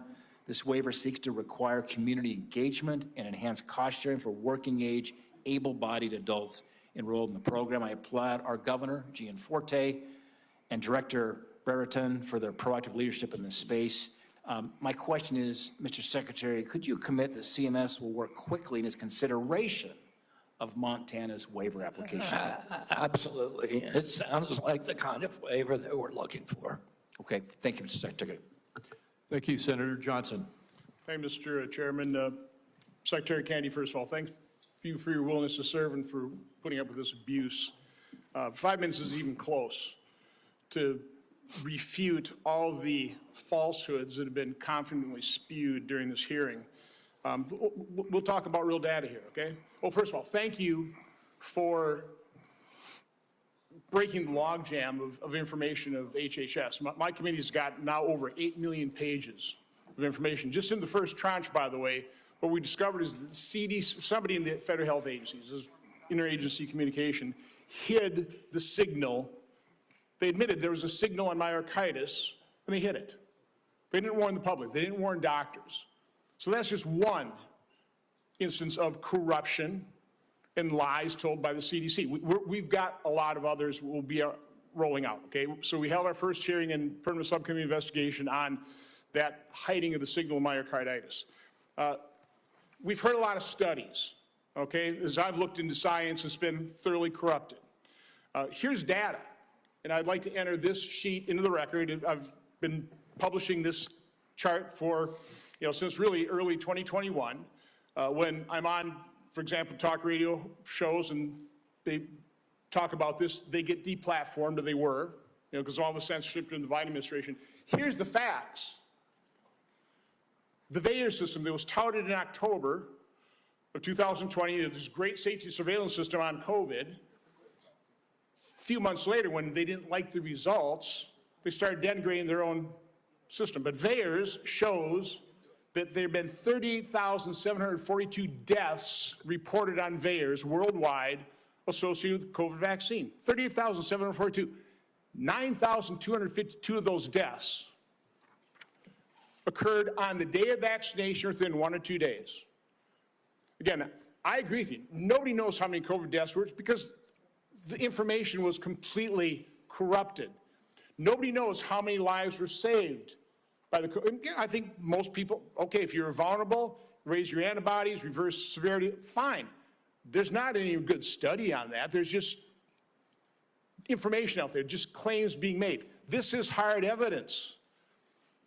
And certainly what I've been advocating for are the injection injured, the childhood vaccine injured. We're going to be holding a hearing next Tuesday on a study done by a high-integrity healthcare facility that shows, that actually looked at vaccinated versus unvaccinated, very high-quality study. I'm not going to steal the thunder of Aaron Sear, who's going to be testifying on this. I think you're aware of this study that shows the vaccinated population far more prone to chronic illness than people completely unexposed to vaccines.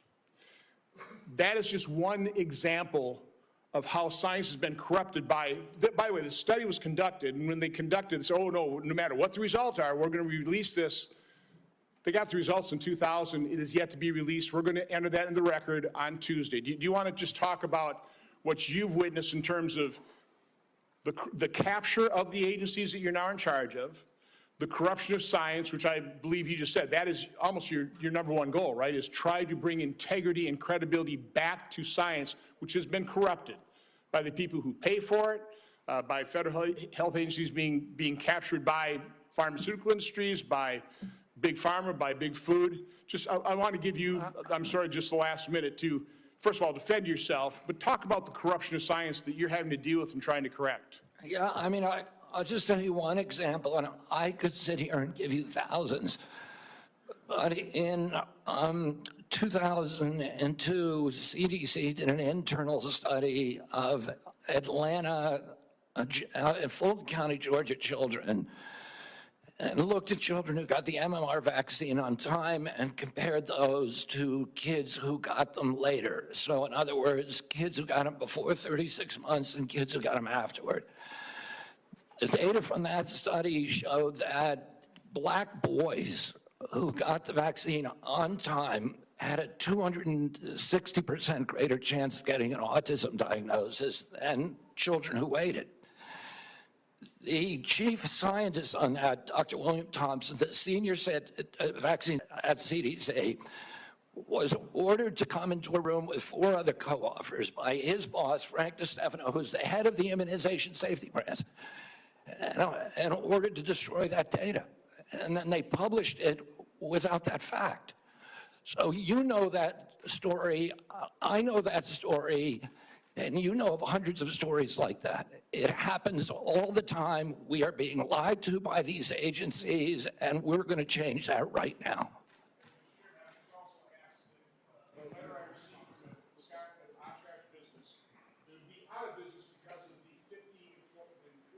Mandate. It's going to be out of business. I just want to enter that in record as well. Without objection. The committee will take a 5-minute quick break here just to allow just a moment of reset here, and then we'll start right back up again in about 5 minutes.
Thank you to everyone. Committee is returning back from recess on this. Senator Whitehouse is recognized for questions. Thank you, Chairman. Mr. Secretary, I want to talk to you about Rhode Island. When you were last sitting there, here's what I said to you. I want to read it back to you because I want it to sink in. CMS has for years maintained a reimbursement system that the bureaucracy could never explain, never justify, that persistently pays Rhode Island providers less than neighboring Massachusetts and Connecticut providers, a difference of 23 and 26% in our regional healthcare market. Rhode Island's healthcare system is bleeding out because we aren't paid what neighboring hospitals and doctors are paid.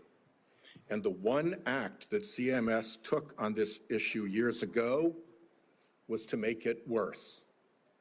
I raised that with you then. I've raised it since with Dr. Oz. I've raised it with CMMI Director Sutton. I would like to get action from CMS on that. One partial avenue of relief for Rhode Island is the AHEAD program. Rhode Island is a willing voluntary participant in the AHEAD program. Coming behind Rhode Island is Connecticut. What remains to be seen is whether the payment rates agreed to for Rhode Island will suffer the same discriminatory discount with respect to the AHEAD rates for Connecticut as Connecticut comes through. I've been able to get no assurances from CMS that they care one whit about this payment differential or that they see AHEAD as a means of resolving this injustice. Mr. Kennedy, our healthcare system is teetering as a result of this. This is not a casual matter, and I would really like to see you and Dr. Oz and Mr. Dutton put your attention onto this Rhode Island problem. There is no conceivable justification for paying a hospital in Fall River 23% more than Rhode Island Hospital when Rhode Island Hospital provides more and better services, as recognized by the Secret Service, which will take an injured president from Martha's Vineyard to the Rhode Island Hospital Trauma Center, flying right over St. Anne's Hospital in Fall River, yet Fall River gets paid more. It makes no sense, and it has to be resolved. The other problem that I mentioned to you is that I'm now in my 4th round of CMMI directors. It's bloody Groundhog Day, trying to get something done about how end-of-life patients are treated. I'm offering Rhode Island as a willing example of how we can do it better. It is idiotic and cruel to force a family to put their dying loved one through 3 days and 2 nights of a hospital before they can put them in a nursing home. It is equally ridiculous to not allow palliative and curative care to happen together. Providing home care when someone is dying, even if they can still get out of the house or into the yard, is a basic thing to ask. And to have respite care be that somebody comes to the house instead of taking a dying family member to a hospital, that's not even respite. Every single one, Mr. Kennedy, of these waivers has been granted in the past by CMMS and other circumstances. All I want is for somebody to come and work out how we do this in Rhode Island. What is our patient base that we'll do this in, how we put the waivers together. To quote your CMS director, Mr. Oz, he said, as we discussed in your office, we must re-examine how end-of-life care is addressed in this country. I'm offering Rhode Island as an example of how to make it better. I hope you will concede that right now it is not good. So Senator, I need you to respond to me. You guys know where to find me. I'm up in the Hart Building. Yeah. We've reached out, we've tried for meetings, and the progress in all 3 of those areas, fixing the payment gap, getting ahead balanced regionally, and following through on our desire to do good things, improving end-of-life care with waivers you guys have already granted, has gotten me so far no place. And forgive my impatience, a lot of it predates you. I put a hold on Biden nominees because I was getting jerked around by your bureaucracy. I'd like it to end and get some progress. Yeah, you know, Senator, you raised this during my confirmation hearing, and I said to you then, and you were very civil. You raised something that makes a lot of sense to the extent that we have the power to fix it at CMS. I'd like to do it. We've had the same kind of complaints from Vermont. But I said to you at that time, call me and let's come talk about this. You have my cell phone. You can call me anytime. I've never heard from you in 7 months. Call me up. I'd love to meet with you. I'll get Oz in the meeting, and what you're saying, particularly about at the end of life, it may be something we can do something about. I want to help, and let me know. We'll try. Forgive my frustration. You've got 30,000 employees. They could have reached out to me. They know where I live. Yes. Senator Cortez Masto. Secretary Kennedy, thank you for being here. In May, you said, and I quote, "I stand with President Trump to say, no more middlemen, no more foreign freeloaders, no more skyrocketing drug prices. We're putting American patients first and taking on big pharma to make America healthy again." Yet your record tells a different story. In July, Republicans handed big pharma a massive win. Their big, beautiful bill that they just passed shields billion-dollar drugs like Keytruda, the world's top-selling cancer drug, from Medicare negotiation. Keytruda has been on the market since 2014. It pulled in nearly $18 billion last year in the United States alone. It costs patients up to $175,000 a year, draining Medicare of billions and forcing families into crushing debt or to forego life-saving care. And yet you support the big, beautiful bill. So despite the hype with executive orders and Washington Republicans only drug pricing law days relief for Medicare patients relying on high-cost cancer drugs, meanwhile, Democrats finally have allowed Medicare to negotiate drug prices. I will say that Keytruda, along with Opdivo, and Darzalex, the 3 top-selling cancer drugs, were widely expected to be selected for Part B negotiation in 2026 for 2028 implementation. They are now, because of the actions of this administration, exempt from negotiation for at least several additional years, if not permanently. So my question to you, Mr. Secretary, is how do you justify claiming to take on big pharma while supporting a bill that shields drugs like Keytruda and other cancer drugs from Medicare negotiation, costing seniors and taxpayers billions, and risking the lives of cancer patients who cannot afford their necessary medication? Yeah, Senator, I appreciate the question.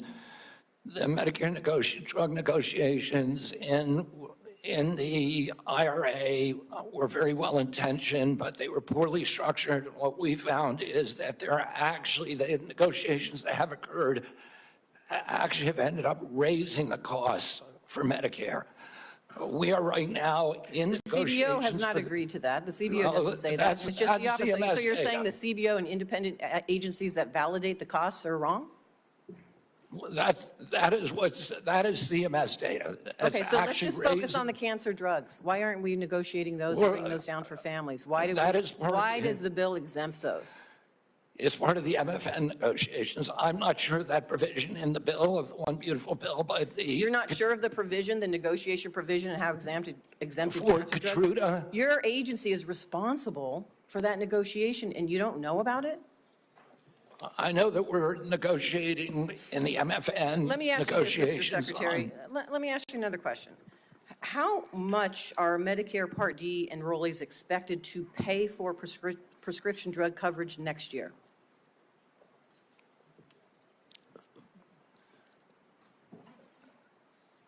I think that is in debate right now. Let me tell you. Are you talking about the rate? They are going to pay $15 more than last year, up to $50 a month. Now, let me have a question for you on Part B. How much are Medicare Part B premiums expected to increase next year? I don't know. I talked to Dr. Oz that is about, I think it's they're supposed to increase about 16%. 11.6% or $21.50 more each month. And again, last time we were before me, you couldn't answer the questions of the very agency and the authority that you have to address these issues. Next year, seniors and families are facing higher healthcare costs across the board.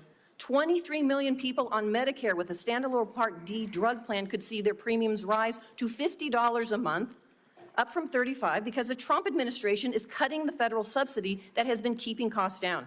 Part B premiums will jump 11.6% to $206 a month in 2026, one of the largest single-year increases in decades. And so for an administration that claims it is lowering costs, my question to you is, what are you going to do to keep costs down for seniors? I mean, I'm already doing I'm already keeping costs down. What are you doing to keep costs down for seniors, knowing that these costs are going to be increasing? I mean, the program integrity bill, that is the first action that I did when I got in. It's one of the earliest actions in history of a complex regulation by an HHS secretary. A congressional budget office has said that that's brought premiums down by 5%. That is the congressional budget office, which does not like to acknowledge anything that we do. And does that impact seniors? Excuse me? Does that impact seniors? And I know my time is running out. Does that impact seniors? What you just talked about, you're lowering costs. I'm asking you specifically. We're lowering for helping costs. seniors. Does it impact seniors? Does it impact? Come on. Let me just stop here. I didn't My hear time is what running you out, said. so I appreciate the chairman's indulgence here. My concern is you can't answer the questions. The very agency has oversight over these issues and controls the levers to lower costs for seniors. And you can't answer that simple question. I didn't hear your question. Okay, let's go. We'll just proceed. And Senator Tillis has yielded his position to Senator Blackburn, so she'll take it. Thank you, Mr. Chairman, and Mr. Secretary, thank you for joining us today. I appreciate the comments you've made about the Rural Health Transformation Program. That is something many of us worked on, and we were pleased to push that out of this committee, and I know Dr. Oz is moving forward with implementing that. I appreciate your comments to Senator Warner on the area wage index. He and I have worked on fixing that, and we appreciate your attention.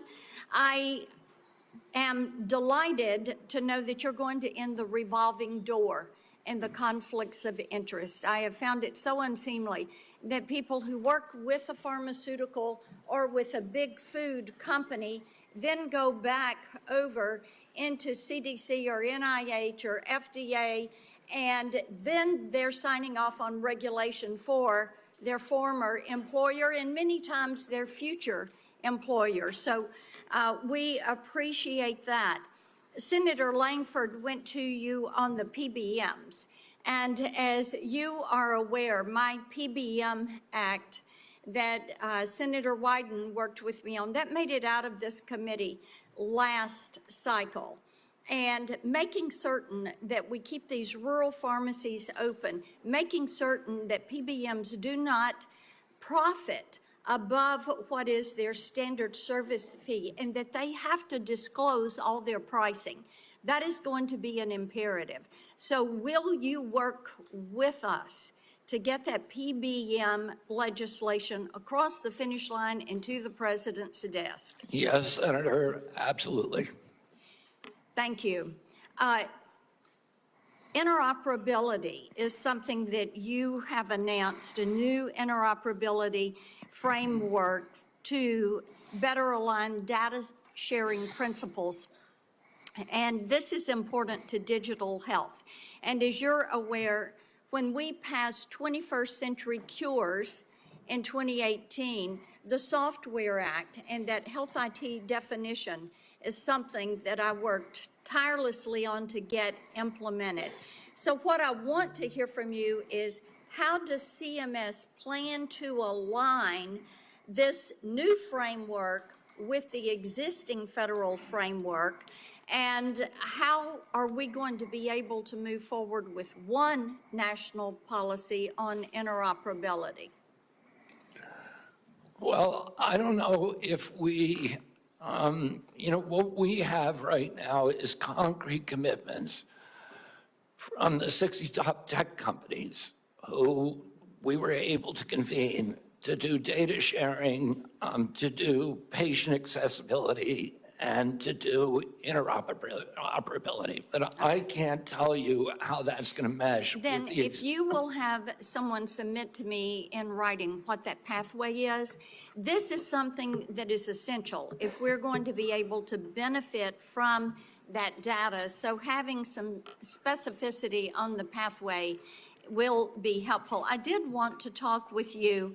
Last time you were here, I talked about the concerns on overprescribing prescription stimulant drugs for children. And there are ways that HHS can work collaboratively with state agencies on this and to actually promote more community-based intervention to combat overprescribing. And we all have seen the harmful side effects.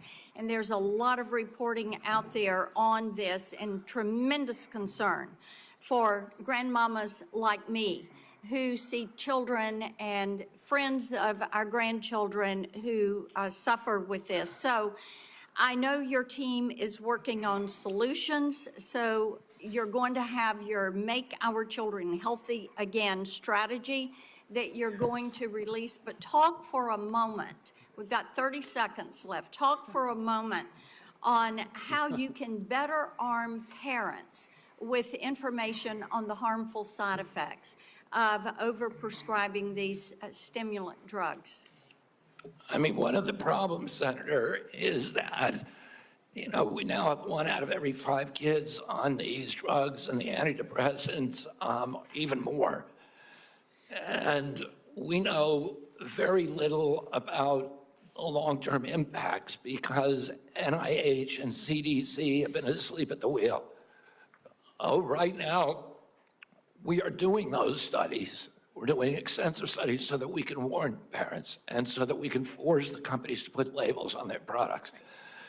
And, you know, we'll do whatever we can to show that, just to get data out to the public. That's really what our function is. And to show what the long-term impact of some of these drugs is. You know, are we actually preventing suicide or are we creating more suicide? And that's something that we don't know the answer to, which is, you know, how did these drugs become so common in our society without us even knowing the answer to those questions? That is malpractice at these agencies, and that is the malpractice that I am going to fix. Thank you. Thank you. Senator Warren. Thank you, Mr. Chairman. So last November, while you were under consideration to become Secretary of Health and Human Services, Mr. Kennedy, you said, quote, if vaccines are working for somebody, I'm not going to take them away. No exceptions, no ifs, ands, or buts. You would not take away vaccines from anyone who wanted them. Then last week, you announced that the COVID-19 vaccine is no longer approved for healthy people under the age of 65. In announcing the change, you said the vaccine will be available for anyone who wants it. Now, obviously, both things cannot be true at the same moment. So let's clear this up right now, Secretary Kennedy. Will you tell America that all adults and all children over 6 months of age are eligible to get a COVID booster at their local pharmacy today? Anybody can get the booster. I'm sorry? Anybody can get it, Senator. Anybody. So you're saying that is now the official rule of HHS. Anybody is eligible to get a booster by just walking into the pharmacy. It's not recommended for healthy people. No. If you don't recommend, then the consequence of that in many states is that you can't walk into a pharmacy and get one. It means insurance companies don't have to cover the $200 or so cost. As Senator Dr. Cassidy said, you are effectively denying people vaccines. We're not going to recommend a product for which there's no clinical data for that indication. Is that what I should be doing? What you should be doing is honoring your promise that you made when you were looking to get confirmed in this job. You're going like and this. That is, you promised that you would not take away vaccines from anyone who wanted them. You just changed the classification of the COVID vaccine. I'm not taking them away from people, Senator. It takes it away if you can't get it from your pharmacist. Well, most Americans are going to be able to get it from their pharmacy for free. Most Americans will be able to get it from their pharmacy No, the free. question is everyone who wants it. That was your promise, No, I Mr. didn't. Kennedy, I not never mine. promised that I was going to You didn't recommend promise- products with which I'm there is no sorry. indication. When you said. And I know you've vaccines taken are working for $855,000 from someone, pharmaceutical I'm not going to take them companies, away. Senator. Did you hold up a big sign saying that you were lying when you said that? Because you are the one who said you would not take them away. Now, Senator Kennedy. I'm not taking them away from anybody. Secretary, You want me to indicate a product for which there is no clinical data?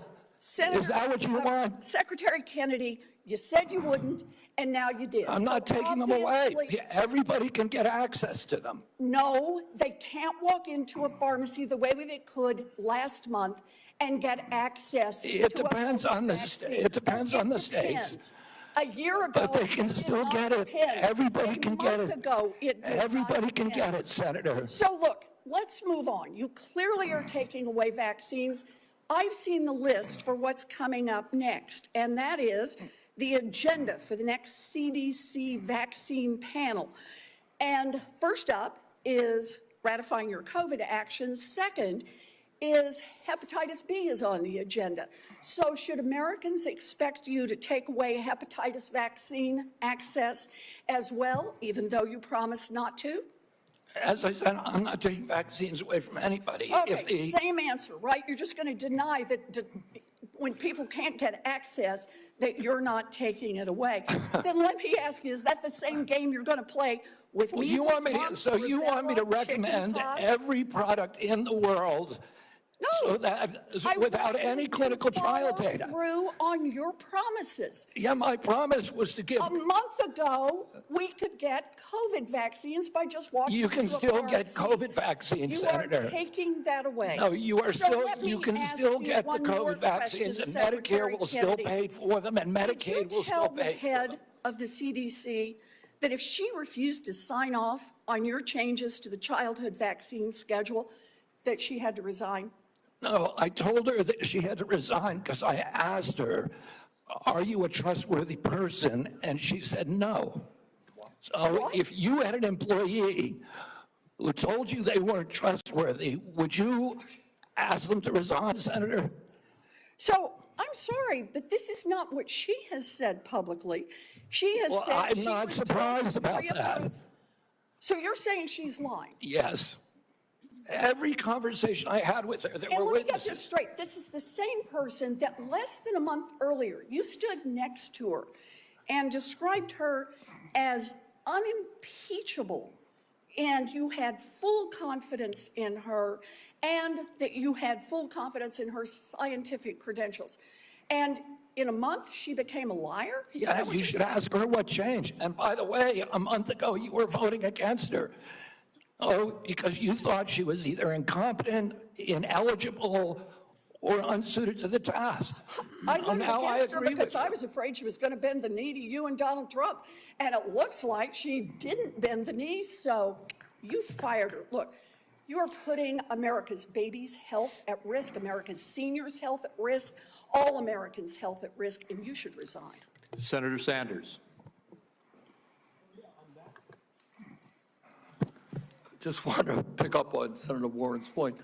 Are you telling us that the former head of CDC went to you, you asked her, are you a trustworthy person? And she said, no, I am not a trustworthy person? She didn't say, no, I'm not a trustworthy person. She said, no.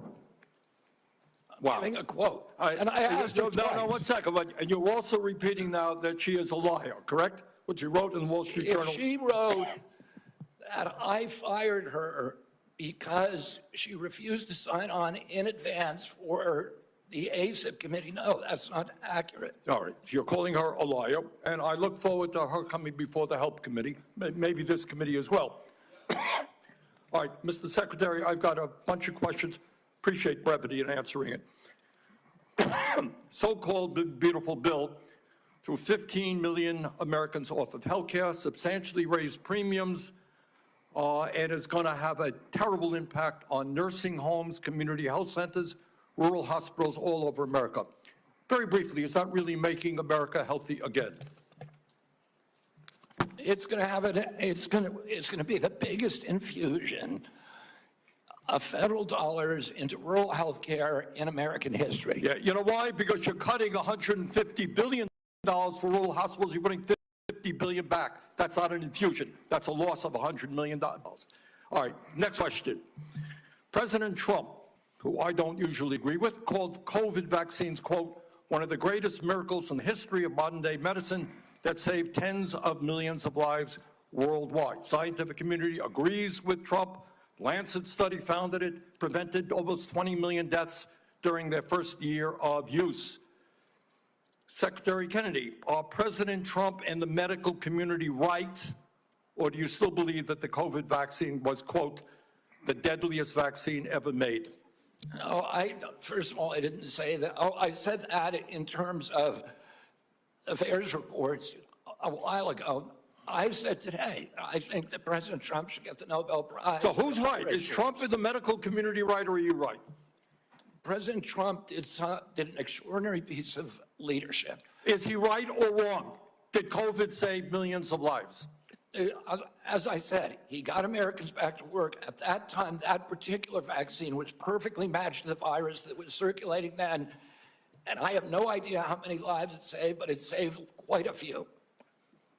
You know, what I find a little bit weird in this discussion, I'm hearing it over and over again this morning, Mr. Chairman, is we've got the entire medical community on one side. You got the AMA representing hundreds of thousands of doctors, the American Academy of Pediatrics, the American Public Health Association. All of these organizations are telling us that COVID vaccine and vaccines in general are safe and effective. You are casting doubt on that. Who are your who are the organizations that are agreeing with you and casting aspersions on vaccines? The primary advisors are Marty McCary, Jay Bhattacharya, Dr. Oz, Vinay Prasad. So you got a few doctors who agree with you, and I'm giving you the Not a few doctors. What you're talking about is there's a big difference, Senator, between established science and the scientific establishment, which has been co-opted by the pharmaceutical hold on. industry. So you're telling the American people that the American Medical Association, representing hundreds of thousands of people, have been co-opted and that they should not trust their doctors. And the American Academy of Pediatrics, and by the way, just for the record, every single Republican, I don't mean to be political here, Mr. Chairman, has received PAC money from the pharmaceutical industry. Are they all corrupt as well? And I'm telling you, the American Heart Association has been co-opted by the food Everybody but you, Senator. But you know what? When you ran for president, you know, we have a corrupt campaign finance system. Maybe you will agree with me on that. Okay, you were running for president, you got a billionaire behind it. You received $300,000 from people, not from the industry, people in it, as I did, from individuals. You corrupt. President Trump got $3 million. Every Republican got corporate PAC money for the pharmaceutical industry. Democrats as well. Everybody is corrupt, but you? Is that what we're looking at? I don't think so. And I think the issue now... I don't even know what you're talking about. Well, I think you do know what I'm talking about. I don't know what you're talking about. The issue is every time anyone disagrees with you... Are you saying the pharmaceutical industry was supporting my presidential campaign? I'm saying, I don't think so. I'm not saying that. I'm saying that the pharmaceutical industry is a greedy institution which is charging us the highest prices in the world. They are pervasive. But to suggest that every institution, the AMA, the pediatrics people, is corrupt because they disagree with you is an insult to the American people. Listen, people disagree with me all the time. I have arguments in my agency, heated arguments every day with Jay Bhattacharya, with Marty McCary, with Dr. Oz. You have given the names of a few people. I have given you the names of organizations representing hundreds of thousands of doctors and scientists. I yield, Mr. President. Senator Tillis. Thank you, Mr. Chair. Secretary Kennedy, thank you for being here. A couple of times you asked people if they were making a statement or a question. What I think I may do, just to give you a breather, is to make a statement with a lot of questions. And just for the record, I'd like for you to have the opportunity to have your staff respond. I can't conclude from the discussion today where you are on warp speed. So I would like the definitive statement on on exactly where you are. Was it good? Was it bad? Were there things that worked? Were there things that didn't work? I can't discern that from what you said here. I, for one, think that it was a signature accomplishment of President Trump, and the mRNA platform is something. I agree with that. I look forward to you giving us a detailed statement on exactly where you are with warp speed. I'm not a doctor. I'm not a trial lawyer. I'm a boring management consultant. Another question that we'll submit in the record, I'll give you directionally where we're going. I don't see how you go over 4 weeks from a public health expert with unimpeachable scientific credentials, a longtime champion of MAHA values, caring and compassionate and brilliant microbiologist, and 4 weeks later, fire her because at least the public reports say because she refused to fire people that work for her. So as somebody who advised executives on hiring strategies, number one, I would suggest in the interview, you ask them if they're truthful rather than 4 weeks after we took the time of the U.S. Senate to confirm the person, just for the future nominee that we're going to have to consider. But I do also believe that some of your statements seem to contradict what you said in the prior hearing. You said you're going to empower the scientists at HHS to do their job. I'd just like to see evidence where you've done that, and I'm sure that you will have some. You will do nothing that makes it difficult or discourages people from taking vaccines. There seem to be several reports that would seem to refute that, but I'd rather you just respond to it. I'm not going to come here and impose my belief over any of yours. That, again, seems to be contradictory to the firing of a CDC director, the canceling of mRNA research contracts, firing advisory board members, attempting to stall NIH funding, eliminating funding for the I think $500 million for further mRNA research, and just want an answer for it.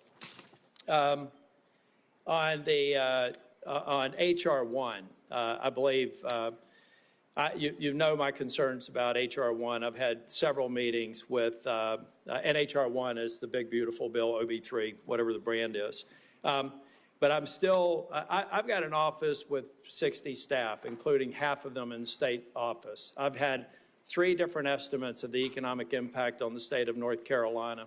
Can I get your commitment? And I have been looking for somebody that's far more resourced than an office of 30 people up in here in D.C. to disprove my estimates with respect to the impact on North Carolina, period. And I've yet to have anybody. I would love to be embarrassed and be wrong, but I would like to get your commitment for people to tease through the numbers that I provided before the vote on H.R. 1 that says that if you normalize 3 independent estimates across a broad spectrum, $25 billion over 10 years. I don't need your response now. I want somebody to destroy my estimates, because to this point, the most resourced health agency in the world has only given me word salad responses, and I need that so that we can prepare for the response. $25 billion over 10 years is half of the rural relief fund over 5 years. And so we just need to have that fact as a matter of policy so that we can go in North Carolina and absorb it. And I know every state's different, and I'm assuming every one of my colleagues here have done the math for their states, not focused on that. But I want you to destroy my estimates if they're in fact wrong, and I want you to acknowledge them if in fact they're right. That will come into question as well. Mr. Kennedy, you've stated multiple times in response to other members' questions that scientists were lying. We'll go back to the record in cases where you've said that. I'd just like to see the scientific evidence to substantiate that. I'm going to stipulate that you were honest and you had research behind it. We'll go back and figure out what scientific studies you believe are founded on lies and not scientifically viable. And then finally, I just want to give you an opportunity. Apparently in the exchange with Senator Bennett, you said you agreed with Dr. Levy's statements, who said that the mRNA vaccine caused serious harm, including death, particularly in young people. They said you agreed with that comment. Did you agree with that comment or not? I think that's true, yes. Okay, thank you. Thank you, Mr. Chair. Thank you, Mr. Tillis. We now have Senator Smith. You're recognized. Thank you, Mr. Chair. So, Mr. Kennedy, I have sat here for the last many minutes, and listened carefully to your testimony. And I think actually Senator Tillis laid out so many of the ways that what you have said has contradicted yourself and others. It's, I mean, I don't even know where to start. So I'm going to start here. Over the last 8 months, you have claimed to make America healthy again. But in actual fact, you have led the charge in the Trump administration to destroy what is best in our healthcare system. And your denials and your evasion and your lies here do not change that. You are the Secretary of the Health and Human Services.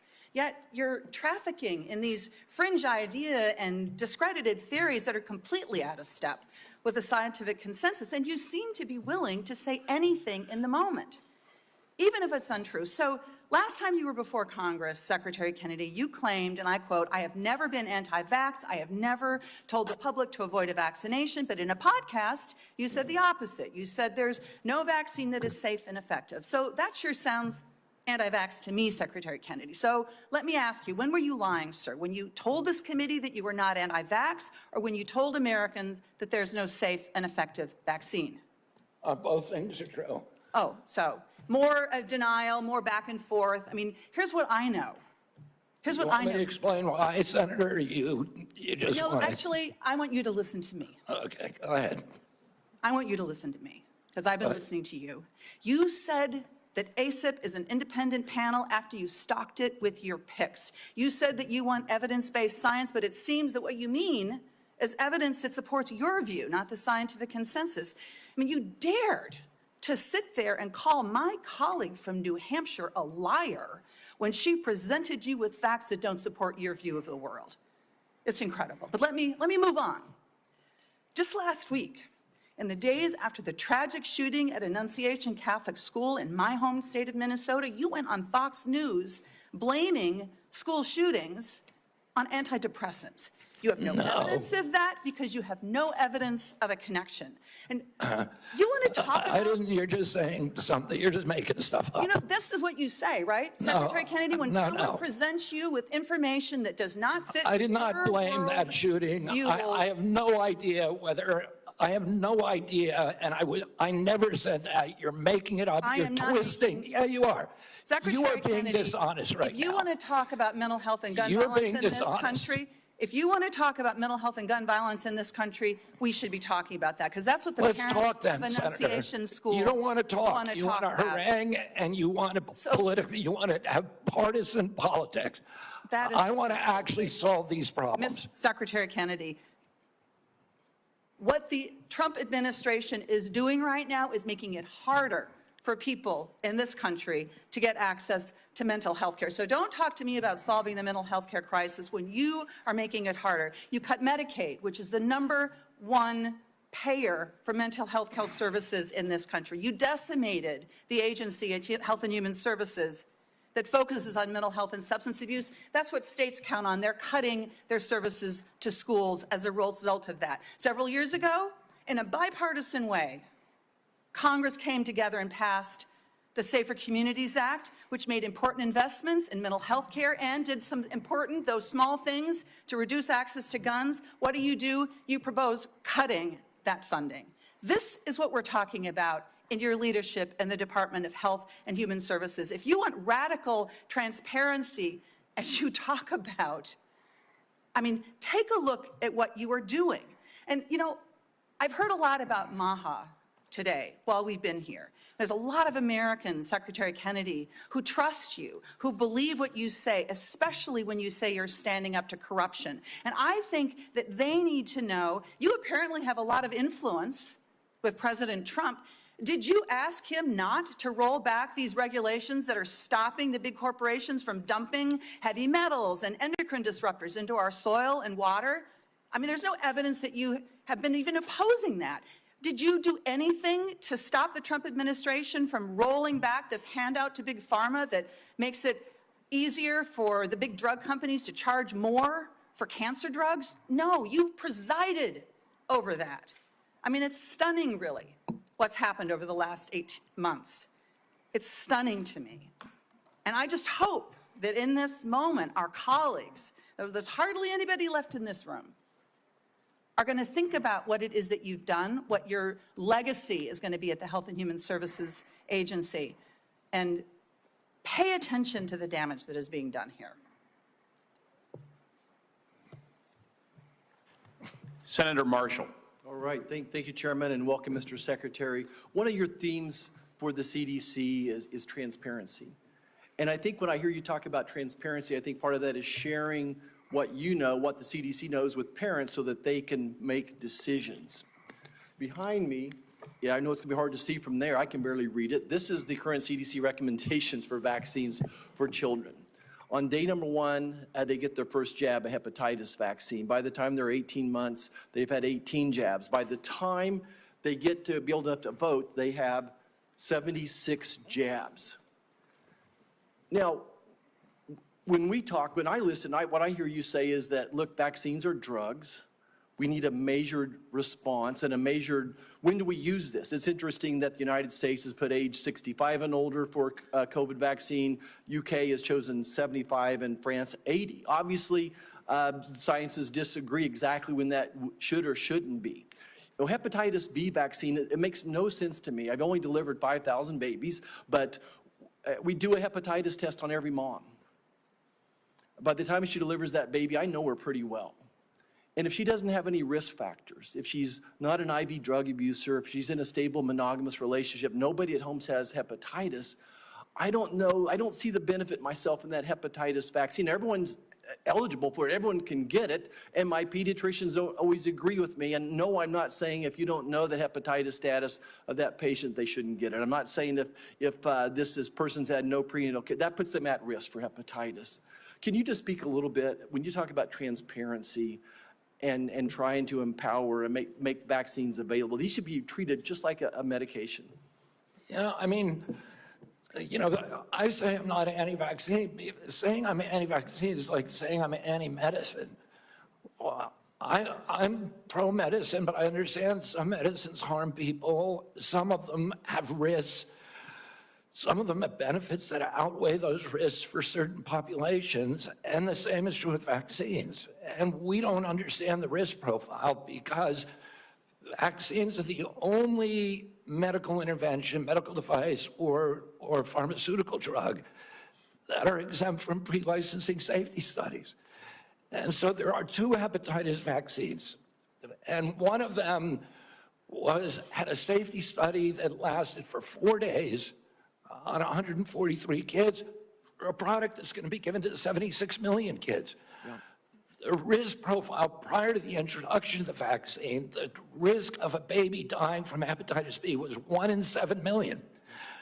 That means you need to give 7 million hepatitis B vaccines to prevent 1 death if you're going to give 7 million. So, Mr. Secretary, and I guess before the press labels me wrong, I'm not anti-vax either. I think MMR has been a great vaccine. The DPT's been a great vaccine. Polio's been a great vaccine. Smallpox. So there are great, but it's the measured approach that we're after, the transparency. You're trying to empower parents here. What I feel the difference is, sometimes my friends across the aisle feel like there's a one-size-fits-all, that they should be telling parents what to do. And what you and I are fighting for is we want to empower parents to make these decisions. I want to talk about morbidity and mortality of COVID for just a second. It is so true that 2 things can be true, and I don't understand why, just the rabbit hole some of my colleagues are going down. There's a big difference. When I was out there practicing, doing volunteer work, I was so confused myself on the numbers. People dying with COVID versus from COVID.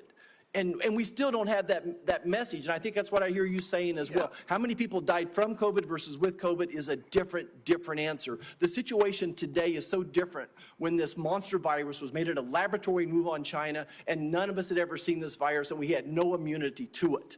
But today, every American's had COVID a dozen times probably, and we built up immunity. And I think that's why both things are true. It was a miracle. Warp speed was a miracle, what President Trump and his team did, and it saved millions of lives most likely. But it's also true that it probably killed some people. Like most vaccines do, there is a death rate associated. So both things are true. Anything else you want to clear up on the morbidity, mortality of COVID and COVID vaccines? Well, I think you just cleared it up. You know, the COVID vaccine was critical. President Trump's leadership got it to us when our society was locked down. It allowed us to open up. It was, as I said, perfectly matched to a virus that was new in the experience of humanity. And so it was a miracle. Right now, we're dealing with completely different circumstances, where the virus has mutated, where it's much less dangerous, where there's a lot of natural immunity and herd immunity. And so the calculus is different, and it's complicated. And, you know, if you just want to turn everything into a soundbite, it makes it, you know, you can't have a grown-up conversation. But, you know, there were more reports to VAERS, which is the only surveillance system that we have, of injuries and deaths from that vaccine than all vaccines put together in history. So we have to acknowledge that there was a cause. We acknowledge that there was a benefit. We can't quantify either one because of the data chaos at CDC, and that's all I'm saying. And they think I'm being evasive because I won't make a kind of a statement that's almost religious in nature. Did it save 1 million lives? Well, there's no data to support that. There may be data, you know, there's no study, there's modeling studies, there's faulty data. I'm not going to sign on to something if I can't do it to a scientific certainty. It doesn't mean that I'm, you know, anti-vax. It just means I'm pro-science. Thank you. I yield back. Thank you. Senator Lujan. Thank you, Mr. Chairman. Secretary Kennedy, Dr. Daskalakis, who recently resigned as director of the National Center for Immunization and Respiratory Diseases, his resignation letter stated he and his team were never allowed to brief you. I'm curious who you're listening to, since it's clear you're not listening to qualified experts like Dr. Daskalakis. Can you give the committee the name of the person? I don't consider Dr. Daskalakis. Mr. Secretary, the question that I have for you is, can you give the committee a name of who you're getting briefed by? I'm getting briefed by all the time by CDC. Just a name. Well, Dr. William Thompson's one name. Thank you very much, sir. Now, but I can get you a whole list of other. It's on my schedule. Mr. Secretary, that's not a hard question. You know a lot of answers. I'm not being evasive. Okay, then you answered it. Let's go on. Now, you said that you're soon going to release a study claiming to reveal the cause of autism, timed unsurprisingly with the upcoming ACIP meeting to justify taking vaccines from Americans. Now, as you know, autism affects millions of children, so I guess you'd have the nation's top medical experts working on this. Mr. Kennedy, you hired a man named David Geyer to conduct this study. Is that correct? No. Is Mr. David Geyer working for HHS? He's a contractor, but he's not conducting a study. He's a contractor? He's a contractor. Do you know who works for you, Mr. Kennedy? Yeah. Do you know that Mr. Geyer is listed as a HHS on the employee directory as a senior data analyst, not a contractor? He's a contractor. He's not an SGE. So is your website wrong? He's not an SGE. I don't know what. I'm going to pull up the website for you. He's a contractor. If the website says he is a senior data analyst, will you at least admit to the committee well, I don't know if wrong? a contractor can be classified as a senior data analyst or not. Is Mr. Geyer a doctor? No. Did you know he never went to medical school? He's not practicing medicine. Did you know that he got caught in Maryland and was charged for practicing medicine without a medical license? He was charged by a medical board. He sued the medical board, and the medical board was found to have acted in actual malice and was fined $2.6 million by a judge in Maryland for doing that. See, so you choose to know a lot when you want to know a lot. It's incredible, Mr. Kennedy. Senator, you're ridiculous. So here's the question I have. You brought him in to do this study. I think there's no question about it. I told you he's not doing a study. Is he participating in the study? No. Is he doing any analysis in regards to this study? No. What he's doing is getting access to the Vaccine Safety Data Link, which is the biggest repository for vaccine information that your friend would not give us for 7 months. For Mr. 7 months. Secretary, let me ask you this question, just because you know the answer. What is Mr. Geyer doing?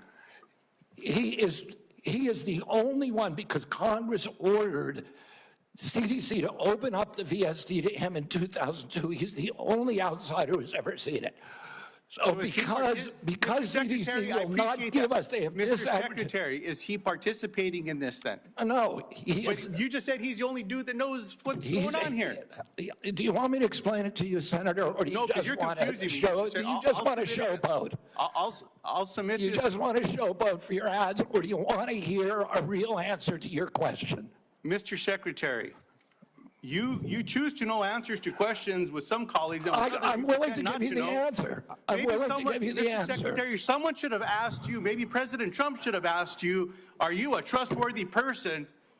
And we should have waited for an answer then. Let's move on. I don't even know what you're talking about. You're talking gibberish. Mr. Secretary, let me speak slowly and clearly so that you can understand me through my New Mexico accent. And then give me a chance to Does answer. this help?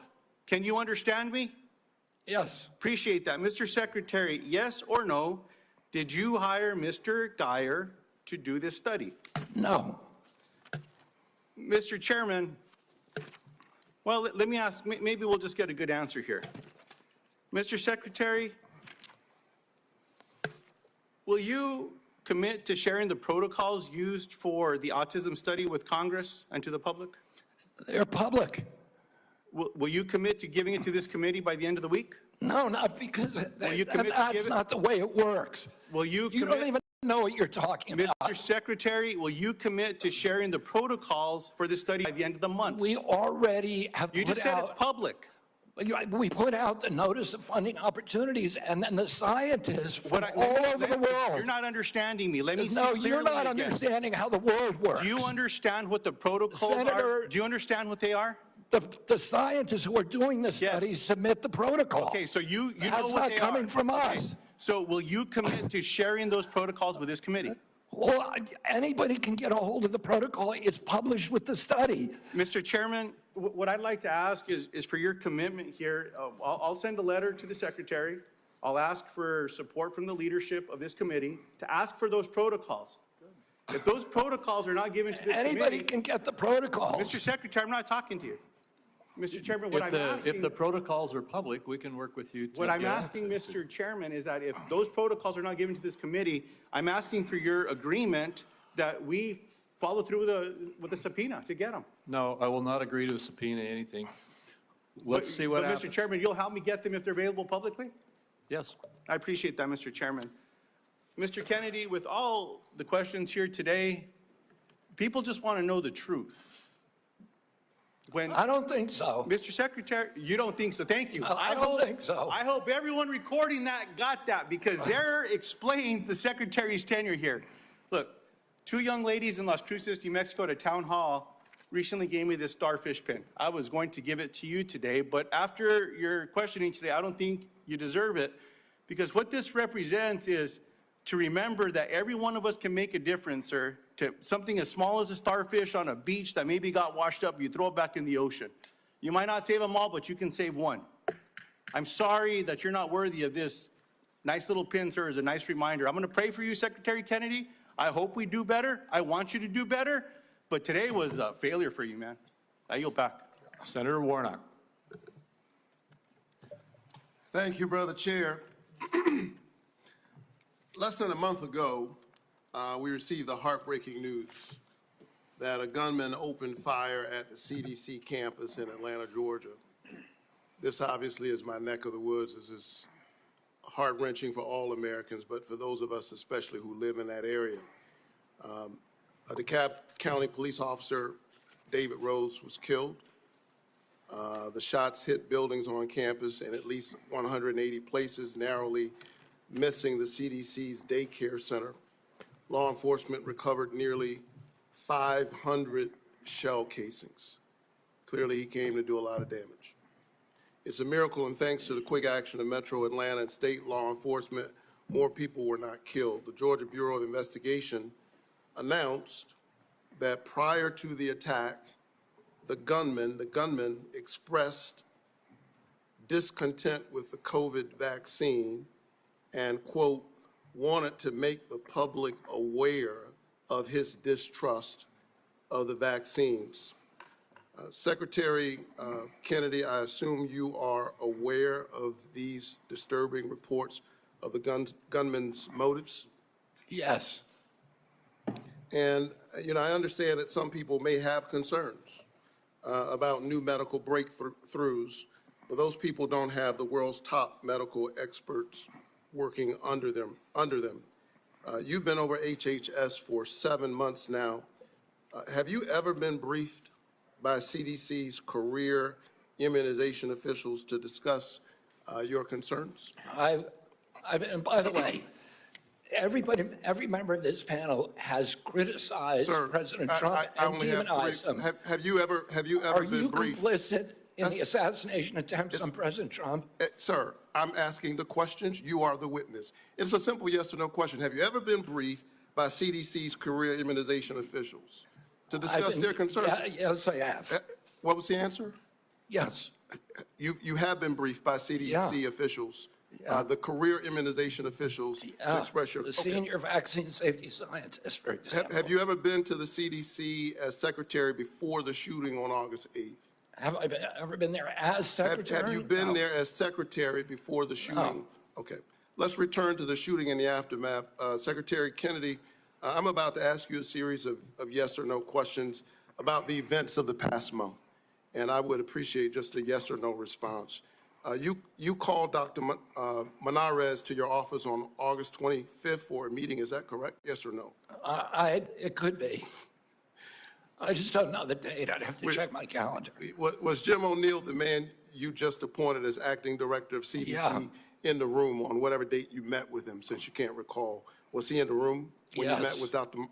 Manarez? In that meeting, did you criticize Dr. Manarez for her statements to CDC following the shooting where she said, quote, misinformation can be dangerous? I don't believe so. I have no recollection. You don't believe you criticized her? Oh, I criticized her. Did you criticize Not her? for that. Did you criticize her? I don't even. Did you criticize her for her statements to CDC workers following the shooting? Did I what? Did you demand that she fire career scientists or public experts at the CDC? Yes.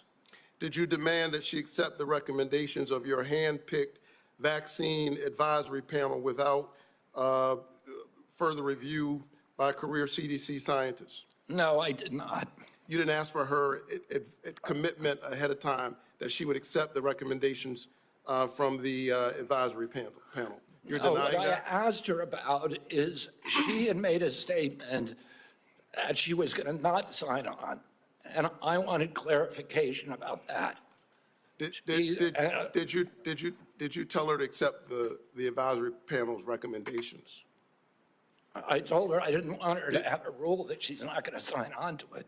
Did you say that the CDC was, quote, the most corrupt federal agency in the history of the world? Not the history of the world, but definitely within HHS. Did you say that? I did not say that, but I did say it's the most corrupt agency in HHS, and maybe the government. So you called the CDC corrupt. Did you say that CDC staff are, quote, horrible people? Horrible people? Did you say that they're killing children and they don't care? No. Okay, I think that we all have a history of listening to you and these answers, but you're on the record for a number of these statements. Despite your lack of credentials and expertise, clearly you have an agenda. It is a threat to the public health of the American people.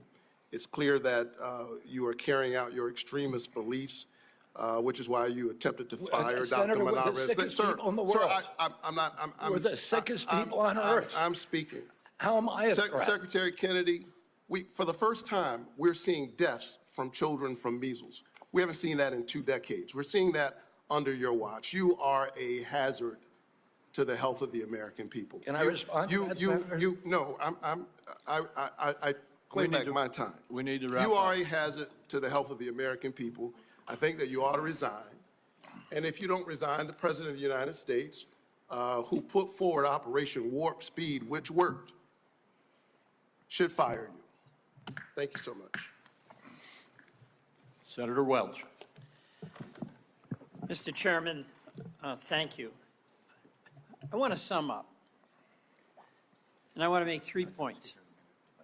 First, we have a healthcare affordability crisis in this country. And second, Secretary Kennedy's policies is making that affordability crisis worse, not better. And third, Mr. Chairman, the United States Senate is not doing its job. Healthcare. Citizens of the United States, our employers, our taxpayers and our families pay the most and get the least. That has been persistent and chronic, and it's not being addressed, it's being aggravated. Let me be specific. In Vermont, a family of 4 that makes $82,000 in income with premium support on Obamacare now pays $6,970 for their health care premium. That is going to increase $23,000 to $30,000. That is unaffordable, it's shocking, and it's cruel. The big beautiful bill that we're talking about, Vermonters are going to lose 45,000 families lose health care. That is going to be a hammer blow to our hospitals, because those folks who lose health care don't get a guarantee they won't get sick, and they're going to show up at our community hospitals. Our community hospitals are going to treat them, and they aren't going to be compensated. And it's why Vermont community hospitals are on a financial thin ice, and that's true that about 338 hospitals around our country are in danger of closing. Second, Mr. Chairman, I believe the Secretary made assurances to this committee, and he has not kept the promises he made. Prices have not come down, they've gone up. He assured Senator Cassidy that he would not change the standards for vaccine review. Yet since his confirmation, all 17 members of the Vaccine Advisory Board have been fired by him. He has limited the use of COVID-19 vaccine, and he has inexplicably canceled $500 million in vaccine research and funding. So, you know, I'm not surprised. Stephen Miller credited you with being the crown jewel of the cabinet.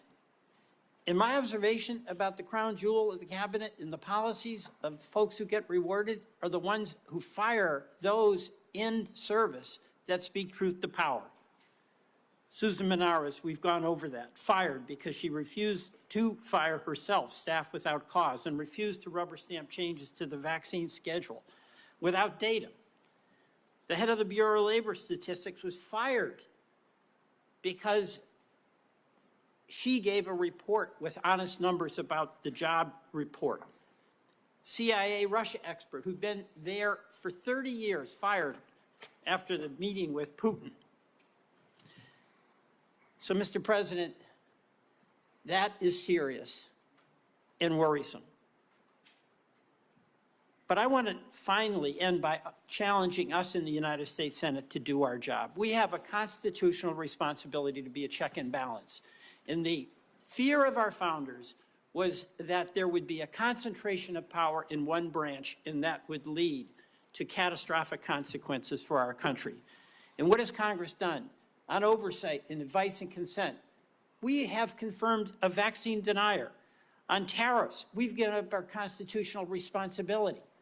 On appropriations, we're bending the knee to an administration that is rescinding and decided what to spend and what not to spend, despite what our law in a bipartisan way was passed. We cannot cede power, and there are consequences. A crumbling healthcare system, a deficit exploding, and our allies losing faith in us. You know, Mr. Secretary, in the past, you have accused some of my colleagues of being in the pocket of pharma shills. You did that with Senator Warren today. You've done it in the past with Senator Bennett and Senator Sanders. You are not a pharma shill. But I believe we have to fight pharma and bring down the prices. And Senator Cortez Masto spoke about the legislation that we now have that would reverse the $5 billion handout to Big Pharma in the One Big Beautiful Bill. And when I leave today, with Senator Wyden, we are going to go to the floor and seek unanimous consent to pass our legislation that would reverse that giveaway. And I ask you to put your policy in your body where your mouth is, and join us in supporting that bill to restore price negotiation power so those pharma prices can come down from being the highest in the world to something within range of reason. Mr. Chairman, I yield back. Thank you very much. Senator Young. Welcome to the committee, Mr. Secretary. It's my intention not to raise my voice and to give you an opportunity to respond to an inquiry. I'm going to begin with long COVID. It shouldn't be a surprise to you. During each of our meetings, we've discussed my interest in making sure our government does its part to address this challenge, which afflicts, by most recent estimates, over 20 million Americans. They have been diagnosed. There are a number of others we know that go undiagnosed. Over 400 million people worldwide suffer from this at a cost of $1 trillion a year, which is roughly 1% of global GDP. This, we know, has had impacts on participation in the workforce, therefore our own GDP. So it's serious on a number of fronts. It's my hope we can come up with some therapeutics for this condition. One of the real barriers to that is seeing that we are able to launch more clinical trials. I want to get your update on how the clinical trials are going, what plans you might have in the works to increase the number of clinical trials as it pertains to long COVID. Yeah, Senator, there was a project funded, a long COVID project at NIH. There was a huge amount of money spent on it. It yielded nothing. I agree with that. Right, and I think you know that we are doing now a different approach. We're launching a long COVID consortium. We're bringing together the best doctors in the country who have developed reputations for being able to treat long COVID. And one of them is a doctor that actually... Dr. Bruce Patterson. Yeah, Bruce Patterson, and then Dr. Jordan Vaughn, also from Florida. There's a number of them who are doing spectacular things where patients are reporting extraordinary progress. We want to get them all involved, all in one room. We want to identify the protocols that are working. This is something that did not happen during COVID. It was all ivory tower science, and the doctors who are on the ground were ignored. The same thing happened during the HIV crisis. Yes. And we're trying to do something different, which so is my really time's limited. You mentioned ivory tower. And so that's a segue into a statistic that I've become familiar with over the years. It takes roughly 18 years for proven interventions, pharmacological or other types of medical interventions, to make their way out into the field. If we assume, I think a conservative estimate, 12 to 15 years until we have any really acceptable therapeutics for a long COVID, that's a cheerful estimate. Plus the 18 years until it finds its way into clinical practice, people roughly my age will pass. Actuarially speaking, they will pass before there's any acceptable therapeutics. So we need to accelerate our current activities. Can you give me a couple of things you're going to do to ensure that we accelerate our development of therapeutics? I mean, the best solution is the same kind of solutions that we should have been pursuing during COVID, which is off-the-shelf approved drugs for that are there already.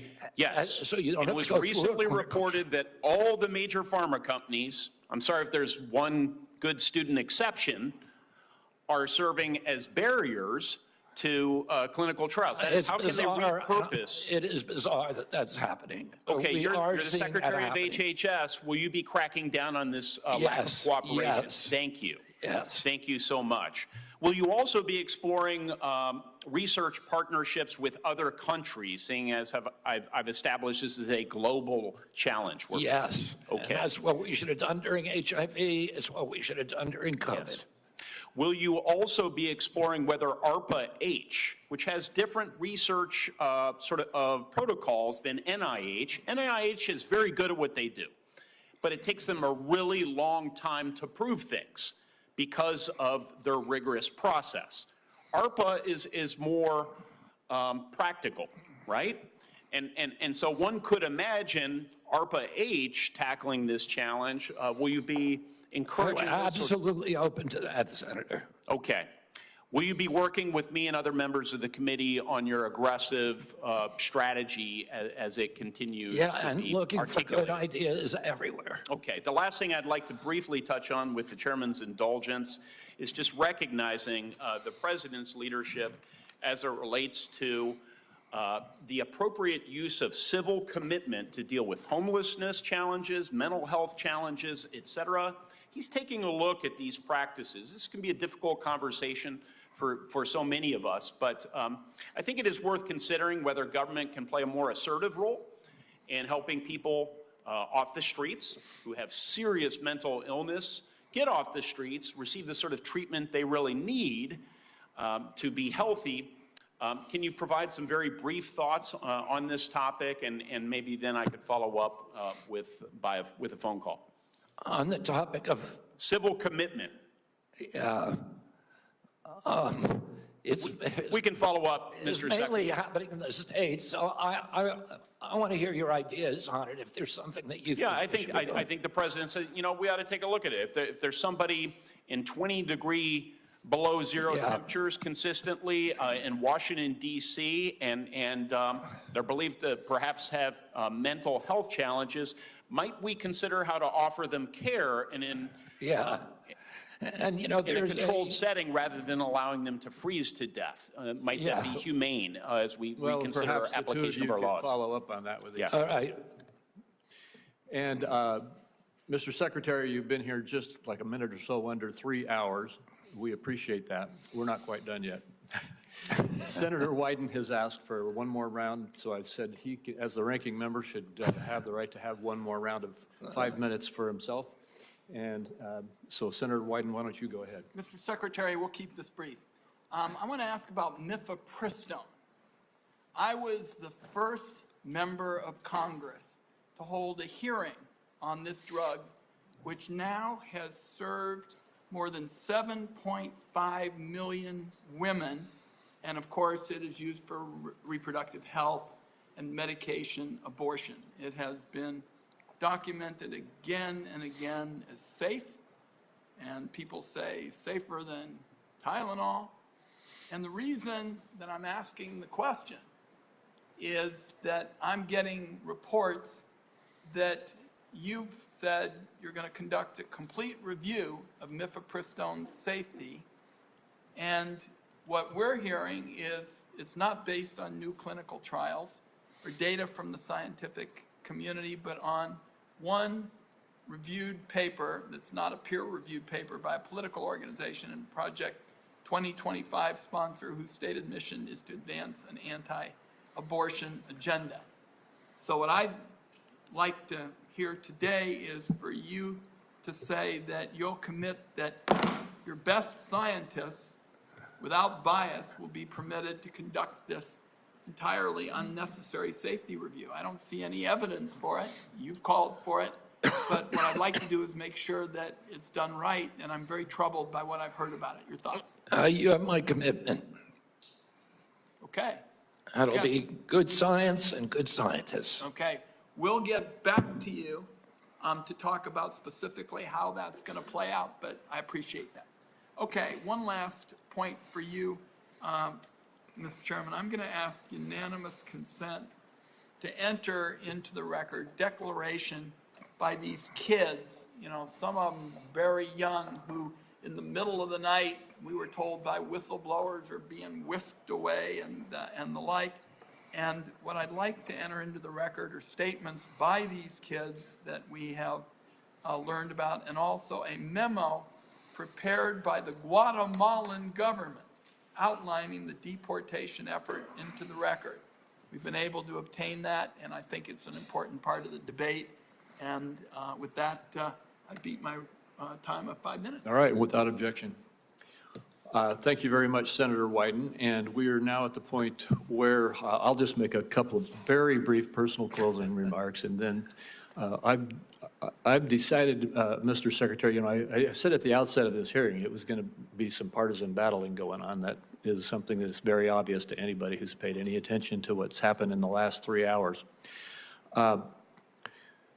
There were several times that you were cut off or I had to cut you off because we needed to keep moving along. And I'm not suggesting that you need to or should, but if there's anything that you felt you didn't have a chance to say, if you could briefly say it now, or if you would like, you'll have the opportunity to submit written responses to questions, which I'm going to reference in a minute, and you could make any further statements that you would like to make at that point. But I think I'll have mercy on everybody here and let us adjourn. All right. Wise choice. Let me just say now that senators will be allowed to submit questions to you for the record by next Thursday, September 11th, by 5 p.m. And I just want to say, Mr. Secretary, during former Secretary Becerra's tenure, responses to these kinds of questions for the record were not delivered in a timely manner. And the example I'm going to give you is that on March 22, 2023, he got questions. He answered in February 22, 2024, 11 months later. A year seems excessive. And I'm going to ask you and your team to not follow the precedent set by Secretary Becerra, and instead to respond as promptly as you can to the questions for the record that you receive. I asked that of every single nominee, and you may or may not recall, you've probably already told me you would do that in your nomination hearing. But with that, once again, to my colleagues, the deadline for submitting these questions for the record is September 11th at 5 p.m.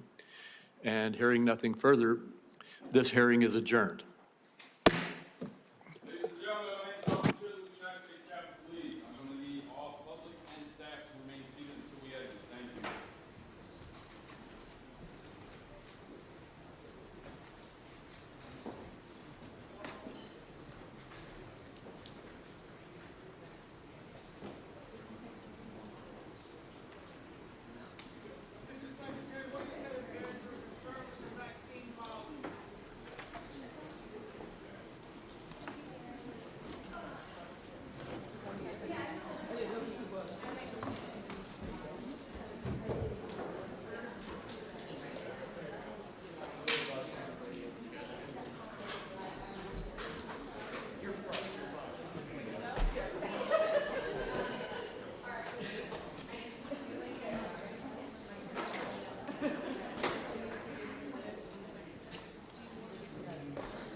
let's pray before we.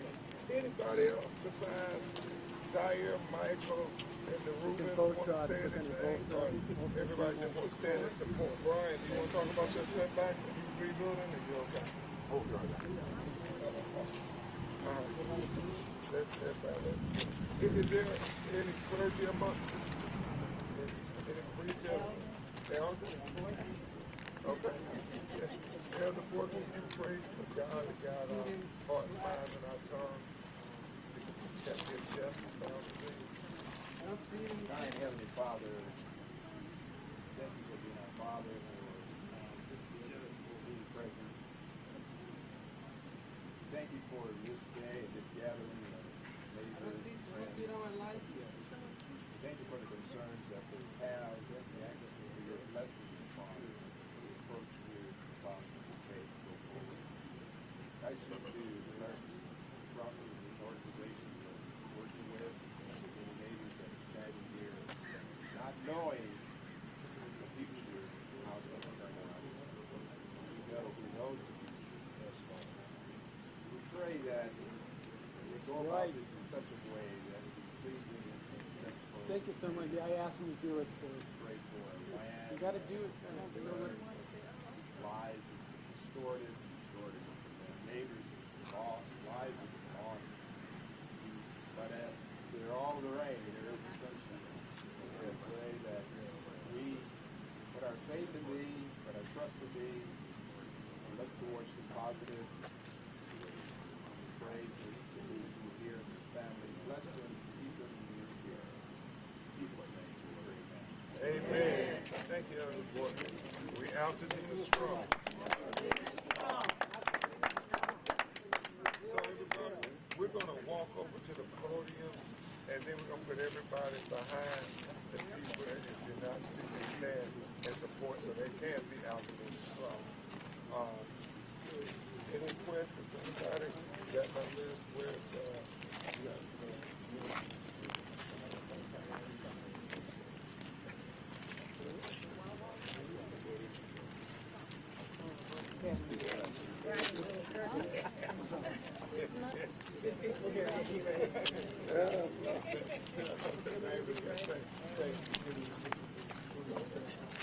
okay. All right, everyone.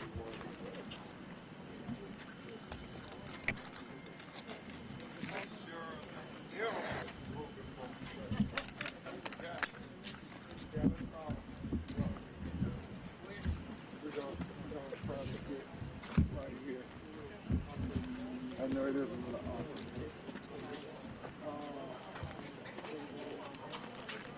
So, you all, to the media, we were going to have everybody, all these people standing behind us. They can stand behind you? Well, we don't know if we want them in the dirt. That's why we were trying to have it on the page. Move it closer. Yeah, if y'all want to bring the mic forward. Now, we don't want you to step. We don't want you back in yet. Supposed to be you guys? Yeah. It'll work. Come on over. Yeah, everybody come on over. Come on. Zaire, you come on over.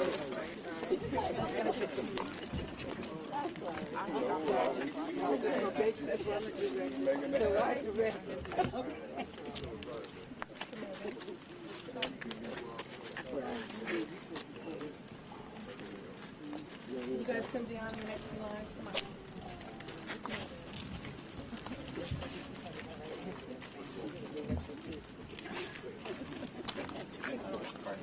No, I understand. I'm fine. Right there.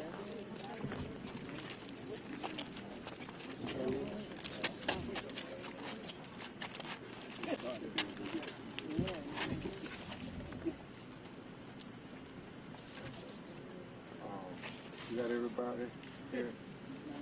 If everybody's ready, we will begin. Mr. Martin, you got to come up here, sir.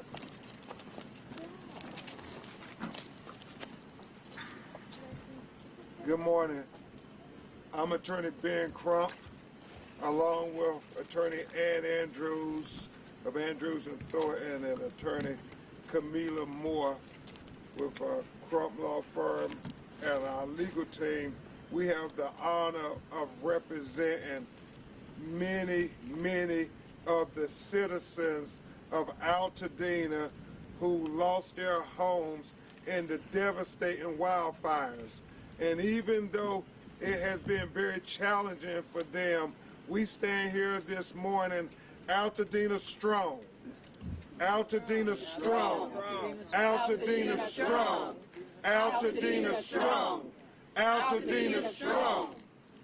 And we're here standing in that strength to try to address the legal limbo that many of these families find themselves facing as they try to rebuild their homes and not be swindled out of their property, their family property, that for most of them, Attorney Andrews, represents generational wealth. Their mothers and fathers had these homes, and they then bestowed it to them, and it is their intention to bestow it to their children and grandchildren. Yes. But to be able to do that and to rebuild, first they have to jump what seems to be insurmountable odds, dealing with county permitting and the many things that are now being required. And on top of those requirements, they are being made responsible to bear the financial burden of these requirements. We have Mr. Zaire Calvin, who's going to address you after Attorney Andrews and I framed the narrative, and then Mr. Micah Astalis, as well as Cheryl Boykin and Elder Reuben Boykin, who's going to be speaking. But each and every one of these citizens are facing similar dilemmas. And so they're facing the dilemmas that now, under the new rules, even though some of these houses existed for 50, 60 years, right, Camila, like your family, they now have to have the setback rule, where your house can't be as close to the street. And so now, if you're trying to rebuild with the original footprint of your house, now you're going to lose house because now you're losing land because of this new rule that Mr. Zaire Calvin has been dealing with. And then you have the issues with the sprinkler system that is now required, and trying to make the different water companies be forced together. He is going to explain to you there are 3 different companies on one street, and you have to make them work together, and the government has to make them work together so people can meet this new requirement now of having a sprinkler system before they can get their permit to start the rebuild. And then you have the requirement of underground utility now that absolutely should be Edison's responsibility, but they're trying to pass that burden on to the people. I mean, it's one hurdle after another, and then on top of all of that, you're going to hear from Mr. and Mrs. Rubin talk about how it's the burden of the people who want to rebuild and not sell out to say, you got to go get your soil testing, you got to do it yourself and take it down to the county. And they're saying, but we're senior citizens. We don't know anything about testing soil. And then how do we know if it is a positive test? Who's going to pay to remediate it and remove it? That's not our responsibility. Just because we want to rebuild our house on our family property, shouldn't that be Edison's responsibility? The people who were the proximate cause? So we want the government to help the people. We don't want them to be an impediment to the people who want to rebuild. Help the people. That's why we're having this press conference, to say, Altadena is strong, but we need the government to stand up with these strong citizens who are trying to say we won't sell out. Don't help the people who are trying to swindle them, the people who are these disaster opportunists who are coming trying to get these black people to give up their generational property. Help the people. That's what this is about. I tell you all, Zaire Calvin, Micah Stallings, I mean, they love Altadena. Everybody here loves their community. The Rubens, the Trevor Noahs, everybody, they love their community. They are not trying to leave their community. But Zaire said it best. He said it needs to be a community rebuild. We need to right now be working to address all these issues of infrastructure so we can have a community rebuild. So when individuals do finally get their permits from the county supervisor, that they will already know that the water for the sprinkler system is in place. They will already know the rules of the setback requirements. They will already know that we're not going to start building only to have Edison and them then come and tell us we got to knock everything down that we did because you don't have the underground electricity. This is about Altadena community being able to overcome this legal dilemma where the citizens are calling, they're in limbo. They want to stay. They want to rebuild. They want to give generational wealth. But they need help from the government to help with all of these requirements that they don't have to bear the financial burden as the victims.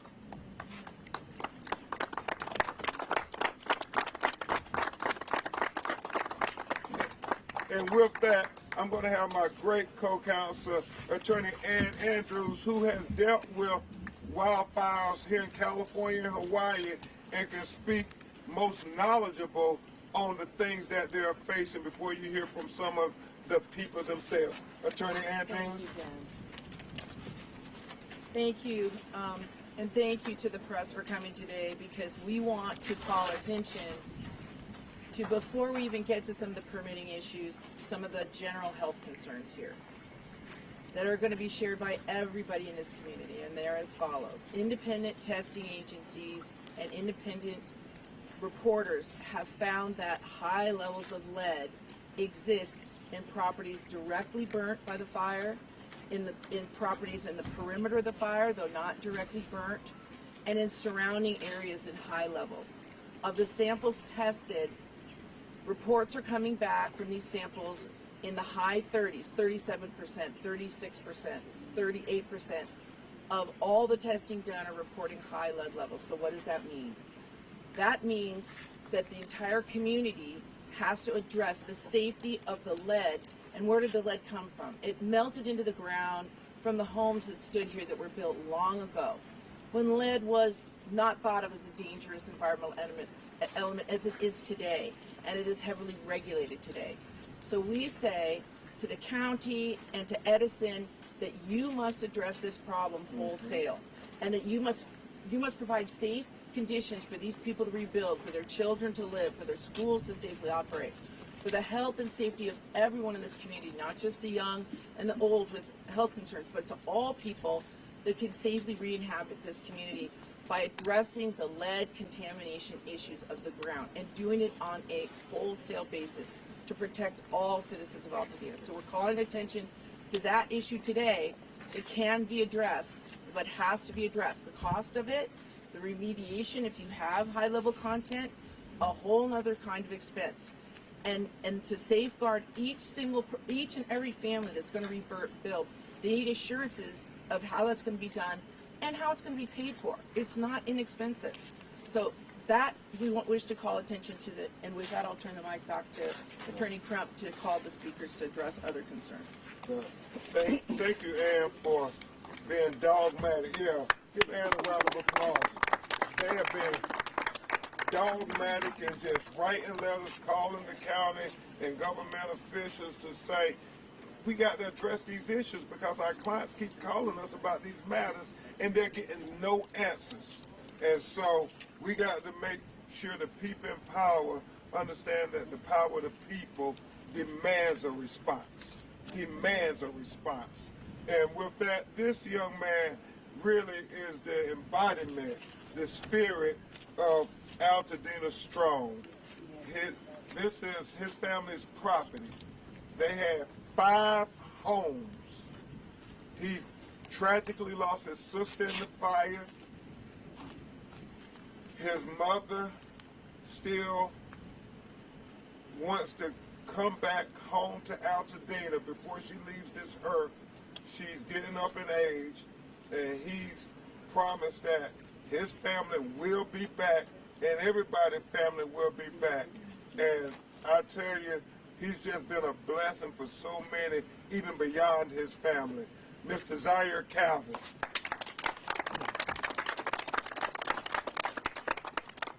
So the hardest part that's been going on in the community is for the collective. The strong that have been in our community and are trying to build back, they will be resilient and they will make it through.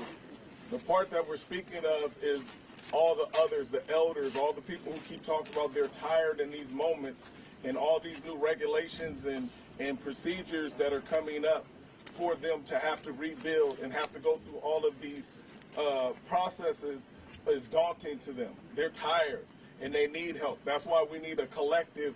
We need the county and to focus on the infrastructure so everything can be built back collectively. Mm-hmm. We need the water companies to come together and so we can have a robust water company that can actually serve us, to give us water, because we didn't even have water on the night of the fire. There's a fire hydrant right across the street, and it's because their infrastructure, they're not talking about this, but their infrastructure is not together. The reason they don't want to come together is because a couple of their CEOs want to keep money in their pockets and don't want to lose their job titles, and we're talking about individual people. So these type of things are happening to our community while we're trying to build back. The permit process of getting through all the new rules of the electric company is going to charge us to connect after they underground the line. That should not be a charge that should be upon us. That should be their responsibility. They're the ones who burnt us down. Why would that be our responsibility to pay for it? So we have all these different issues that are going on, and we won't even get into the construction part where we have to deal with all the predatory construction that's happening and the people who are taking advantage of people on the construction side. And I've met with a lot of people who've been through all of the fires, and they've said that is the thing you better watch out for, because they'll tell you all of these houses are going to be built, do that, and they will walk away from half of these projects, and they will take advantage, and they lie in that industry. So it's so many predatory things that we are faced with. And I'm not talking about the strong ones in Altadena, who those individuals will be able to get permits and build back, and they will show those examples. I'm talking about all of the others, which is the majority, because they're talking about it now. They're tired. They don't want to go through a process. They want help. They're asking for some type of community rebuild back so they can have an easy process. There's been companies that have helped us when we've been displaced, like Green Line, who've actually put a system in place to house people when other parties have not been able to do stuff like that. So again, there's been no system when people have been left out. So we're just asking for help at this point.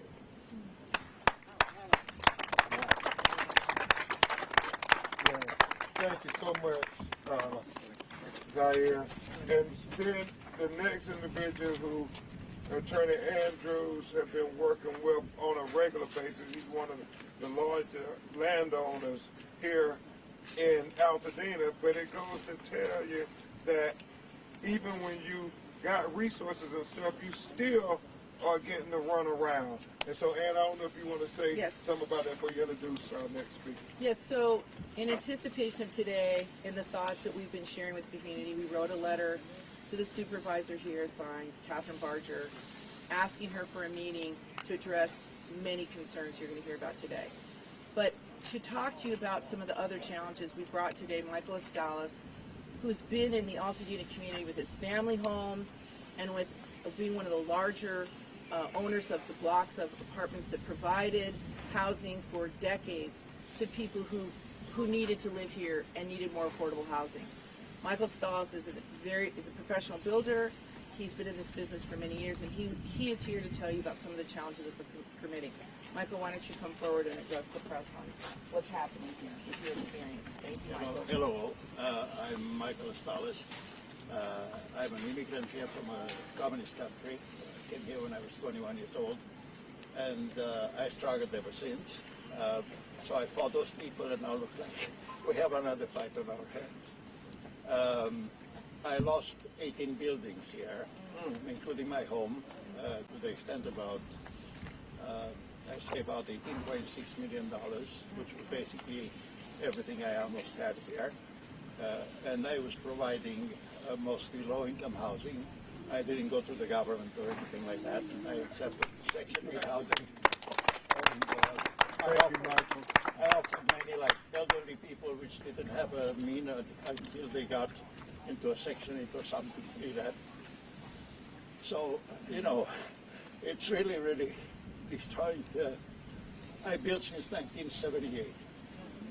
So, and I did tract homes, shopping centers, apartment buildings, etc. When we started building back in the late 70s, early 80s, you could go in with a regular 7 by 11 piece of paper with a schematic of what you want to build.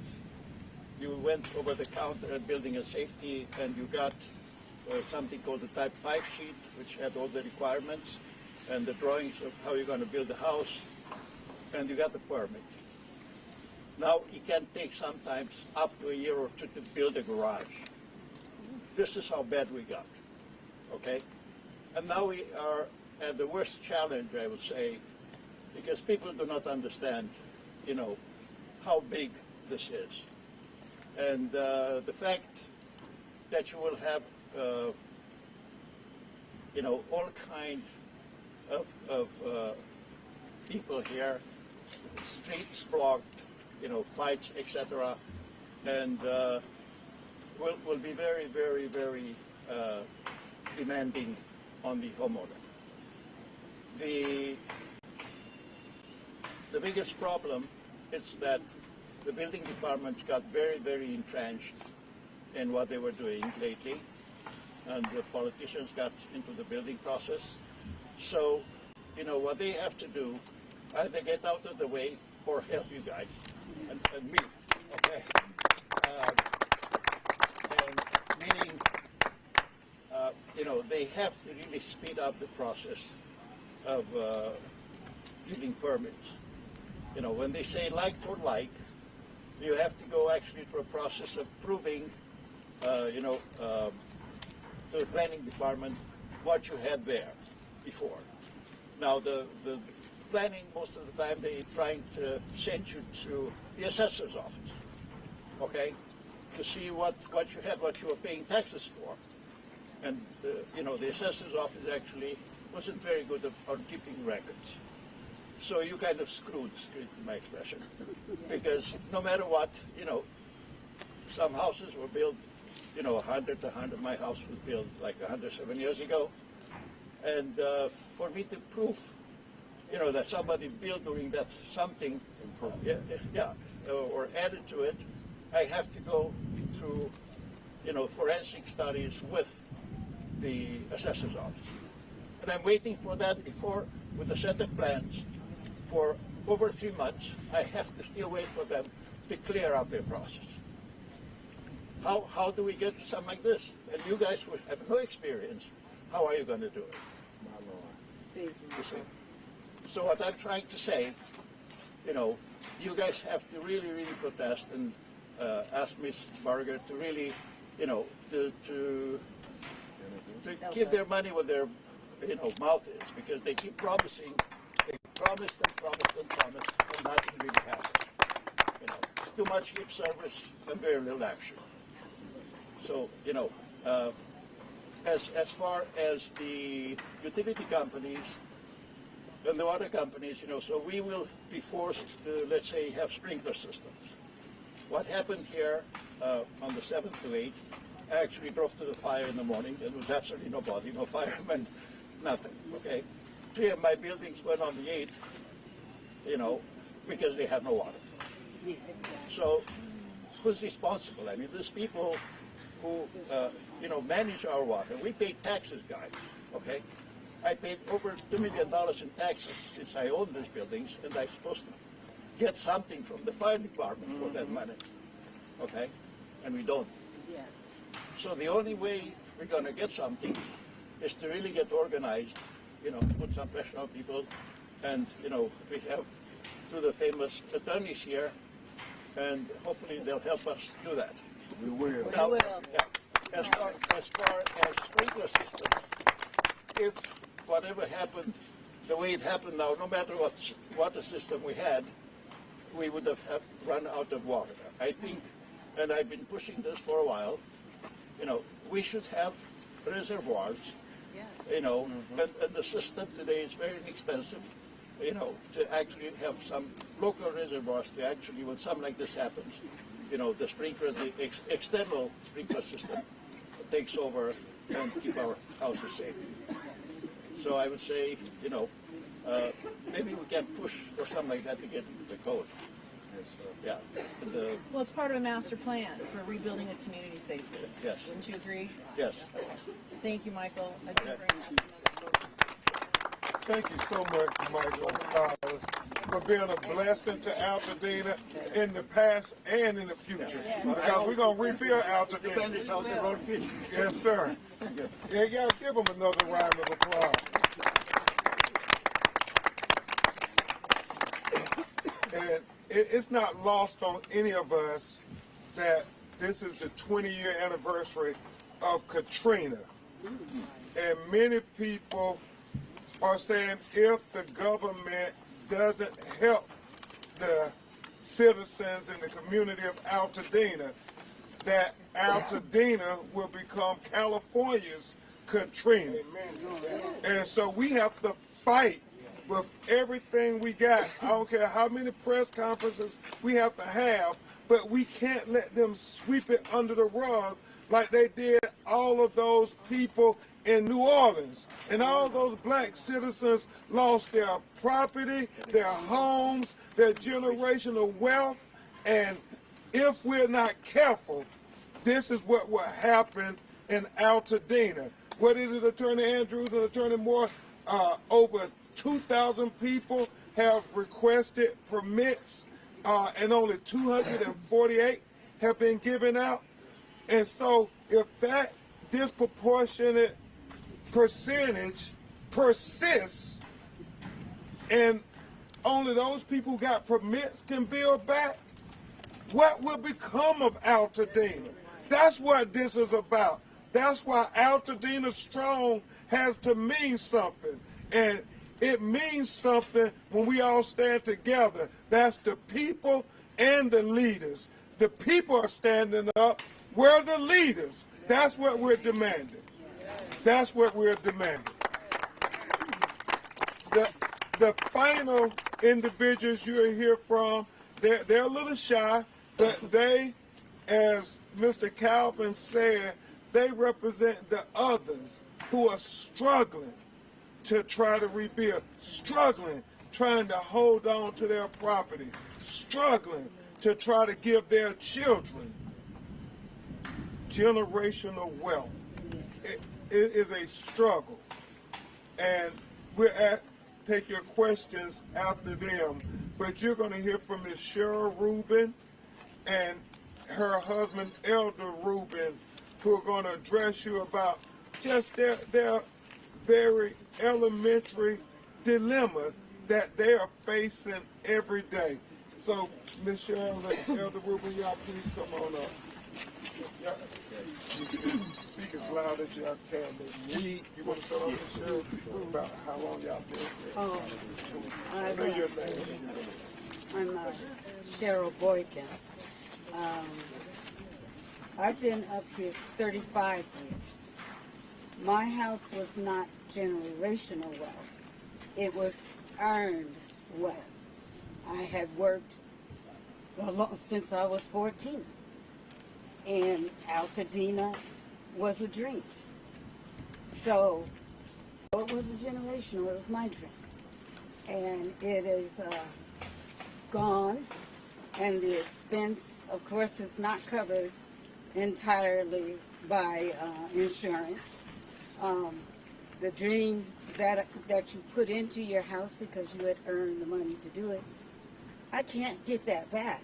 But the views of the mountains and the view of looking down into city, I'm hoping to get back real soon, not 2 years. I'm 77 years old. I have no idea how long I'll be able to see that. So I'll turn it over to my husband before I start crying. We with you, Ms. Moore. We appreciate all the passionate statements, but when you pray, I was told you got to have some feet under it. Amen. We need some feet under these prayers. Yes, sir. Now we're facing a David and Goliath situation. Yes. God provide David 5 smooth stones. Yes. Here's one of them right here. Absolutely. Amen. Thank you, Mr. Williams. And there's another where? Yes. Where'd she go? Now, it's kind of trickery right here because each property is treated separately. Some are prepared, some are semi-prepared, some are not prepared at all. Yes, sir. And those who are not prepared at all, cannot do what is required under today's standards. We can't do it. We don't have the resources. We don't have the intellect. And if we try doing it, we get all mixed up in the hurdles. One of the requirements is that because of this situation, which we did not cause, we didn't cause all this. Look around you. We didn't cause this. Because of this situation, we're required to clean up the mess. And one of the mess is toxic. Well, we got a solution for that. What I want you to do, Mr. Boykin, is go in your yard and dig wherever you can find some dirt, and then take that dirt down and see if it's tested. And if it's not right, I got to send you back, because I'm looking for this, I'm looking for that. I'm 75 years old. My knees hurt. And I'm not a professional. I don't know what I'm doing. So, government, this is where you come into pay. This is why we pay taxes. We don't pay taxes for me to do your job. You can't individually send it out as if it's some sort of private thing. I'm not a private company. Wow. This is where you come in and fix the basic where I can rebuild. Amen. Thank you, Prairie. Now, thank you so much, Elder Ruben Boykin, Ms. Boykin. God bless you all. Thank you. Ben, we have one more. So, in closing today, before we leave, I want to call attention to the premature death of survivors. This community has unhomed people.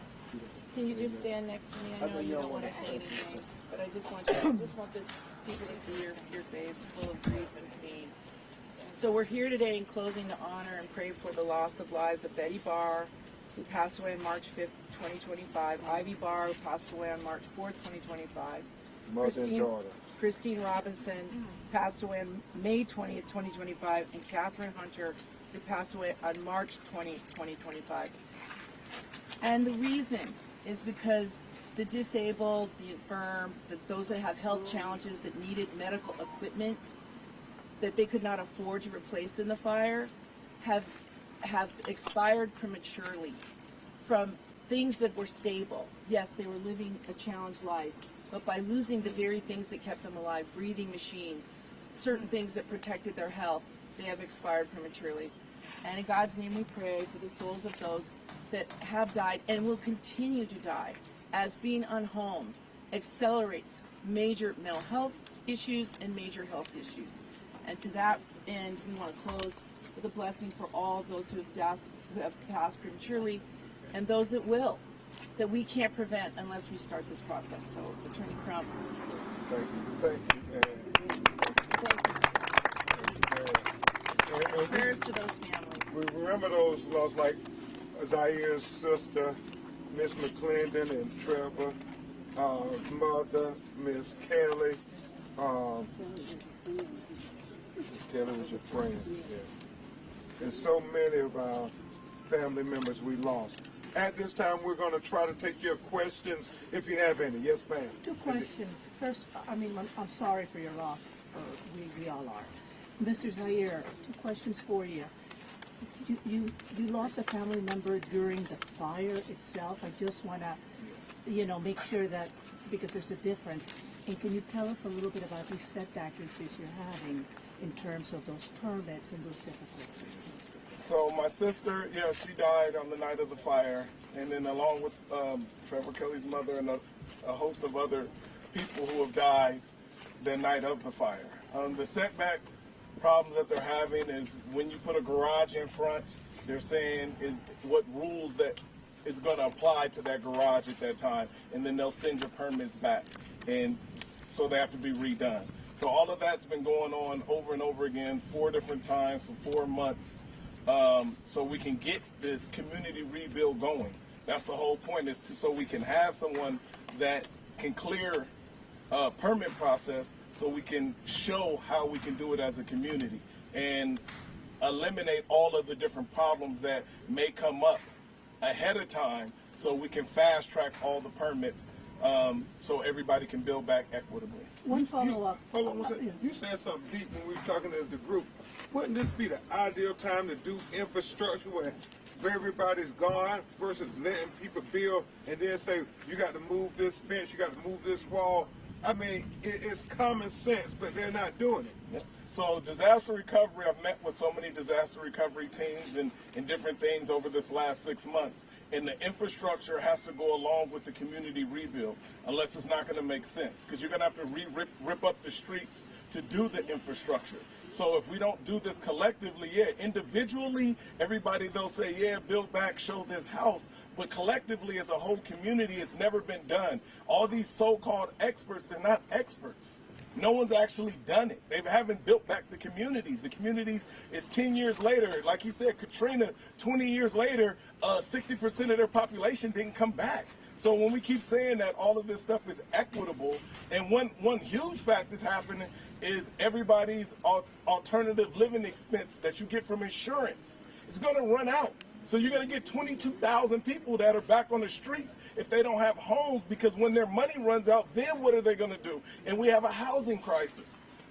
Make me really go there. When you were all meeting, I also heard you say that the only reason that house is actually going up is because they were actually building during the fire. Can you expand on that? I can definitely expand. That is a house that was being built during the fire that you hear construction down there. That house was literally, they just finished the roof and was putting in appliances in that home that is being built now.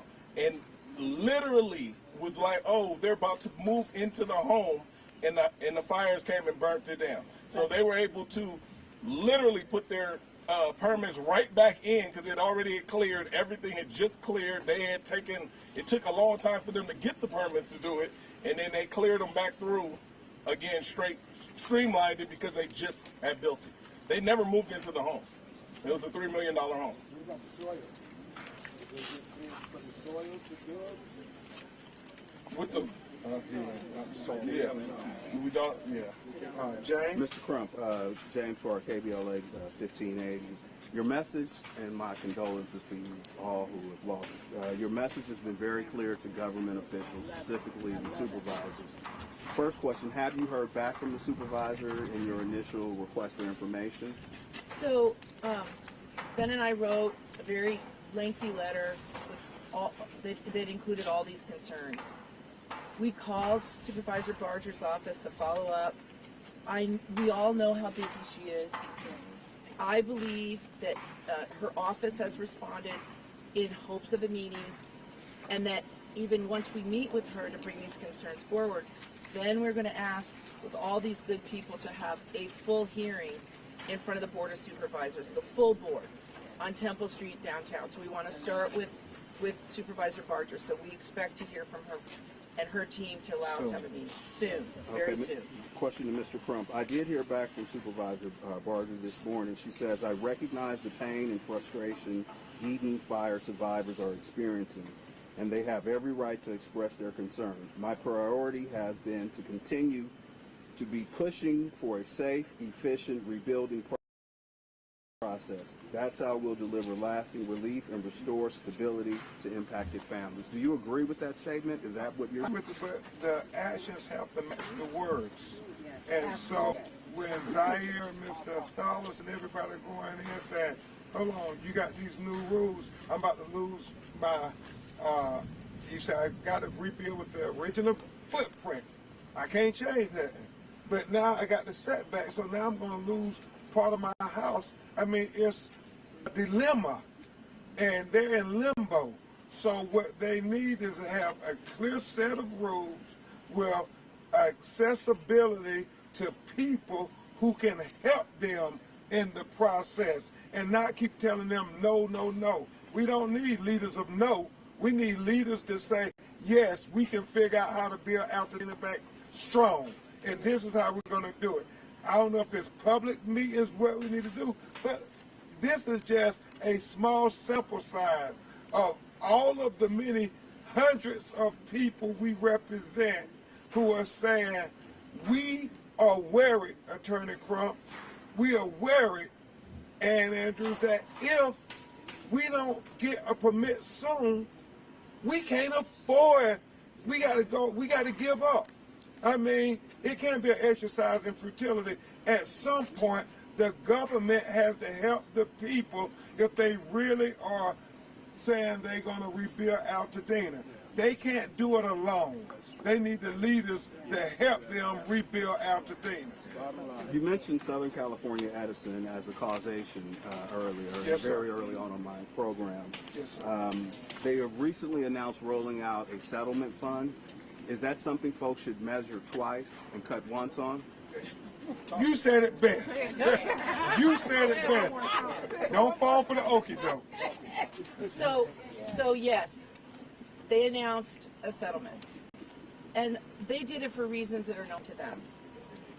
We are we're in the discussion. We're being asked to join the discussion about, with those drafting the settlement, about what it might need to include.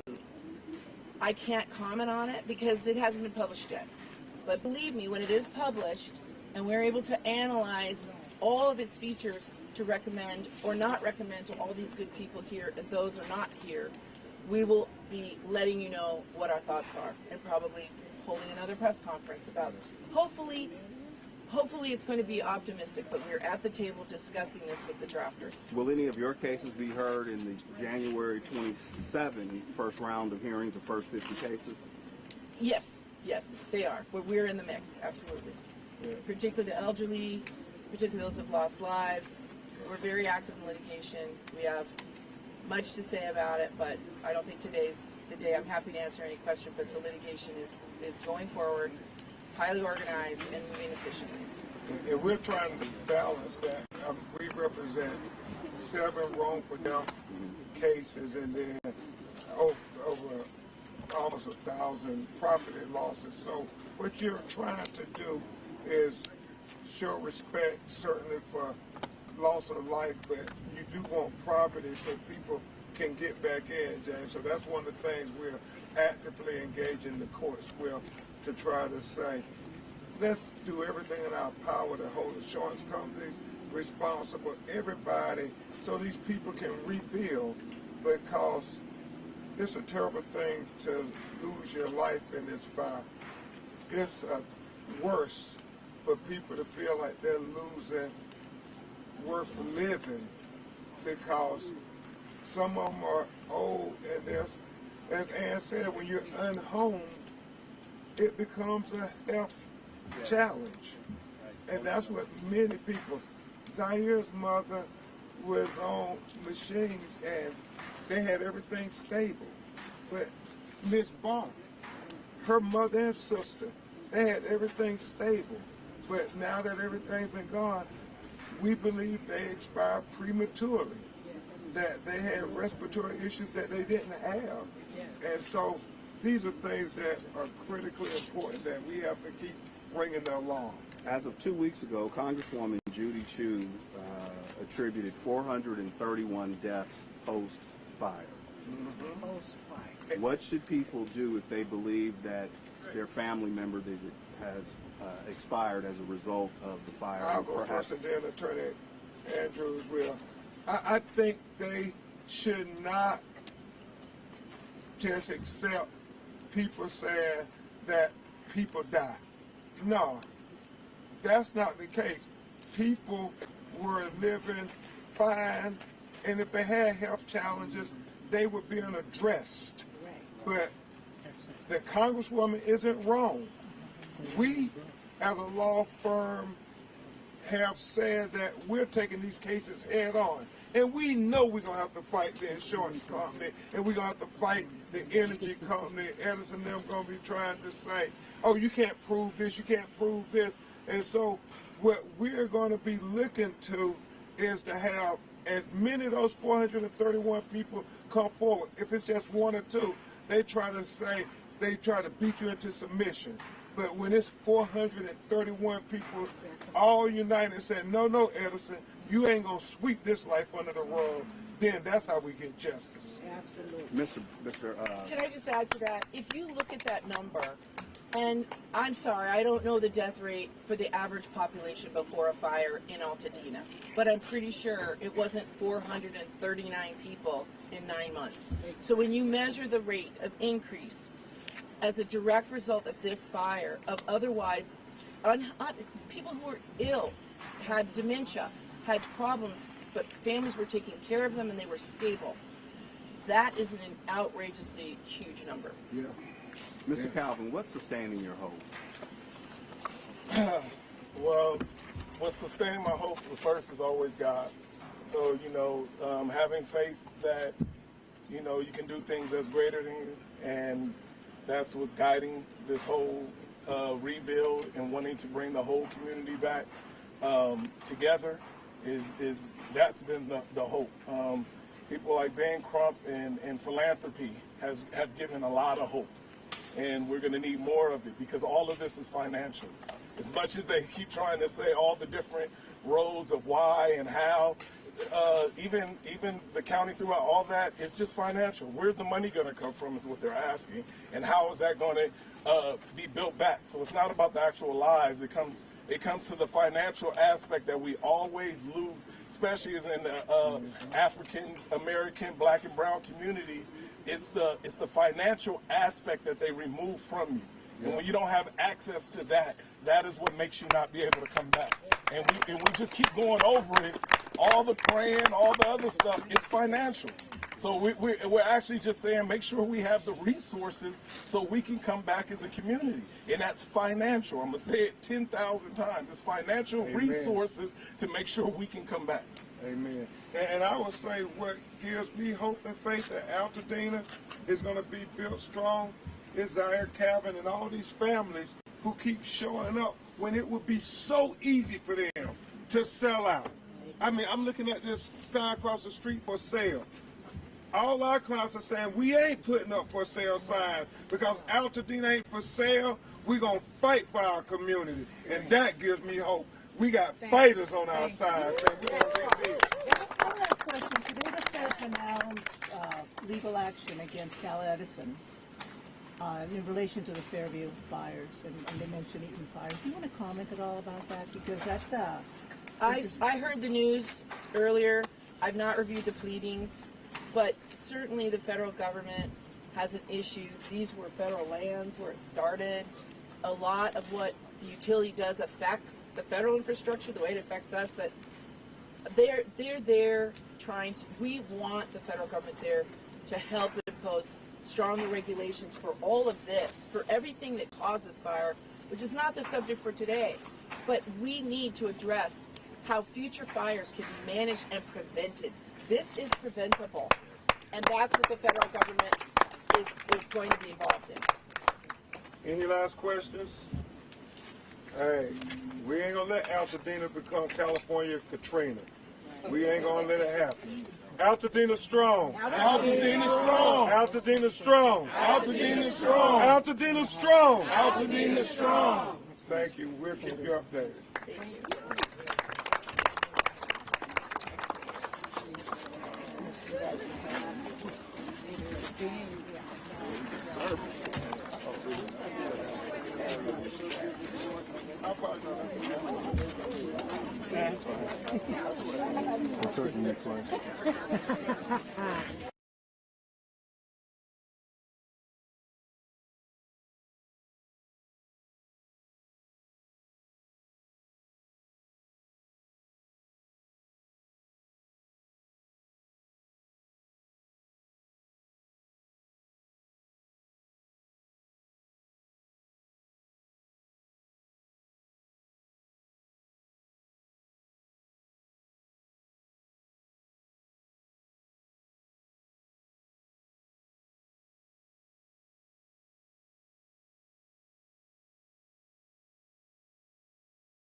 Thank you. Don't go too far.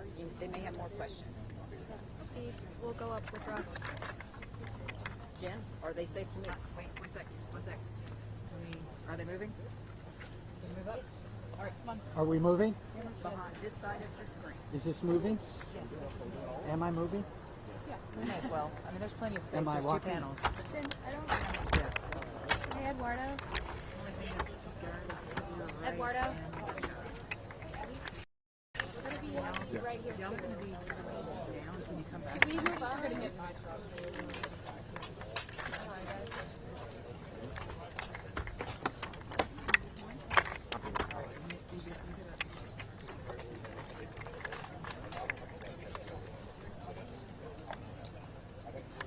If he gets on the ground, will you see him? I have to. We'll have to draw these guys back a hair. Or you go up? Same thing. Okay. I'm reluctant to move.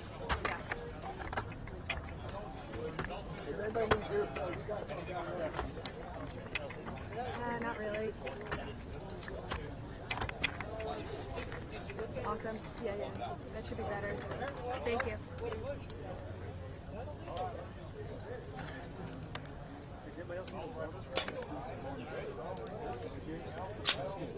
We're trying to keep all those out there. Just grass and stuff doesn't need. Just give us 1 second. All right, just take that one.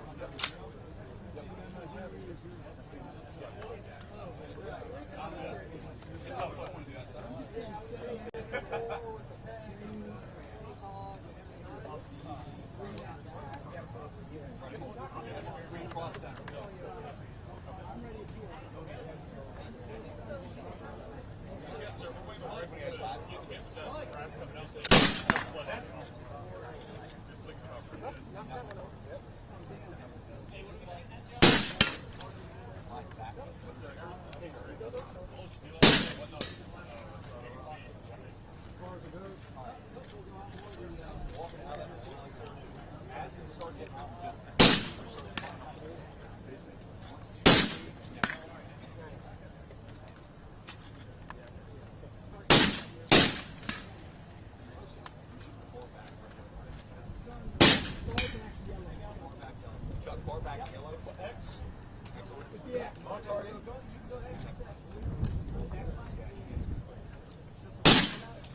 Impact center.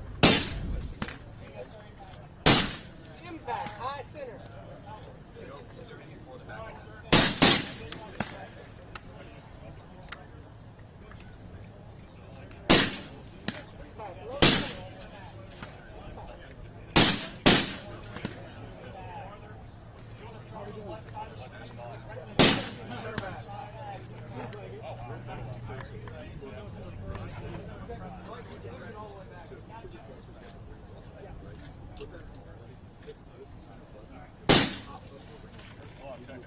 Stills down this.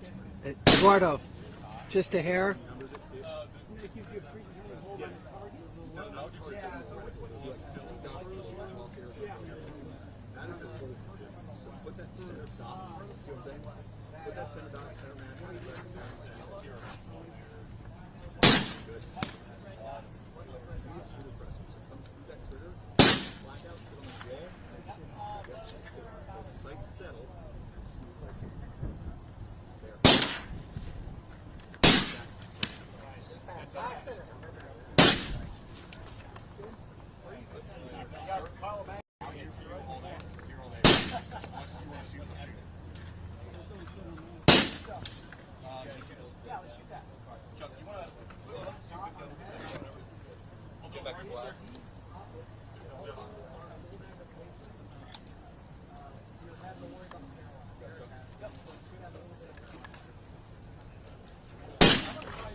So first, safe position, down, full auto train, all the way back, semi-auto. Full auto is here. Full auto is right there, yes sir.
So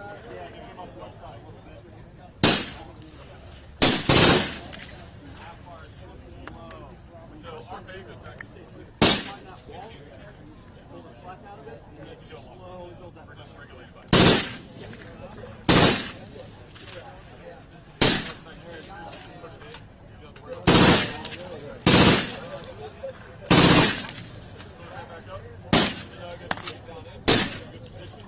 Just off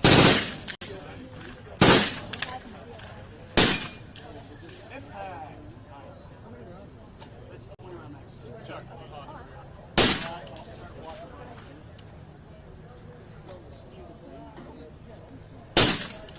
Impact. Lean a little bit forward.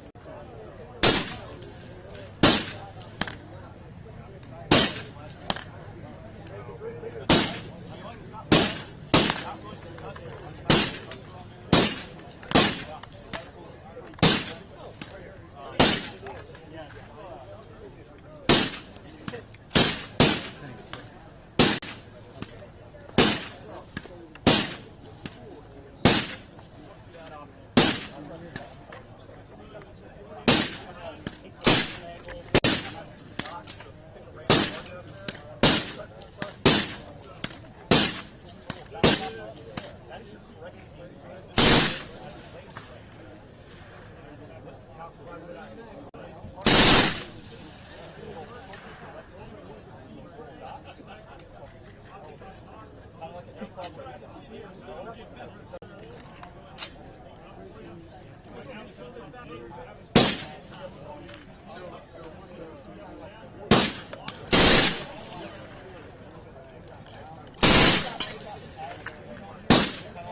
Anybody have any more questions on what they saw or anything?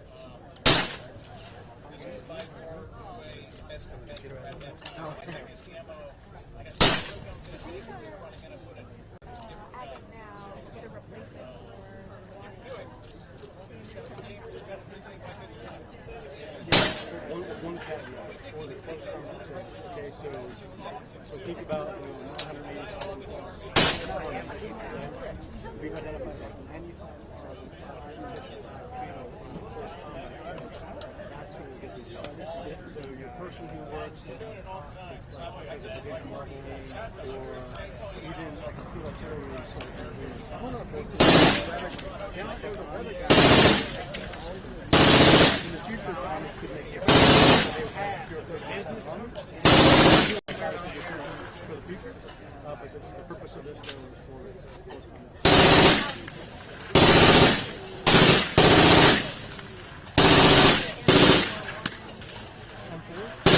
yeah, for A1 at RB. What was your question on this one? They were. We've already seen this to a couple so far.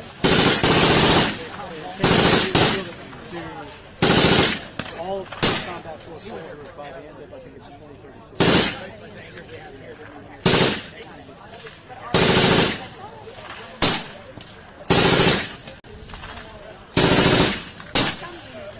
Yes.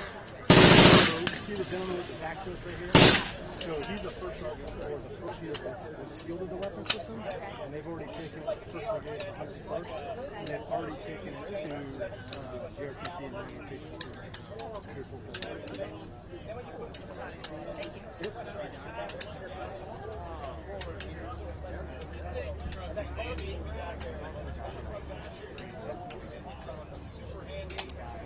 ups.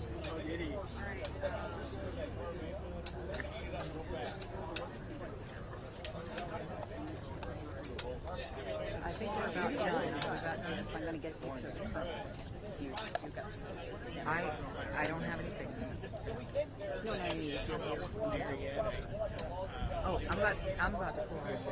I got to get in.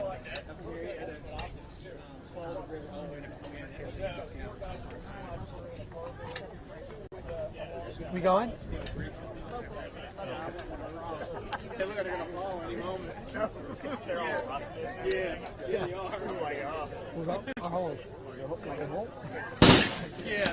Class 6.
Once we do new equipment training, run them on a standard course. The next day we take them out. We want to show you how the gun is made. It's the first time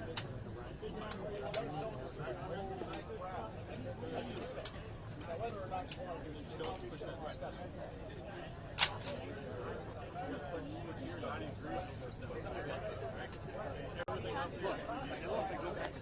He'll come over. That's the one time he comes over. We should have this on maybe. I know he won't.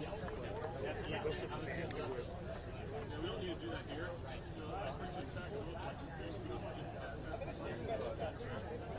Check, check, check.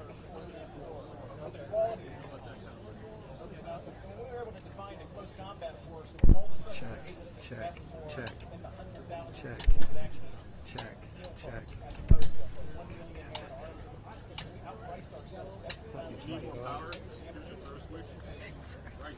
I was just listening.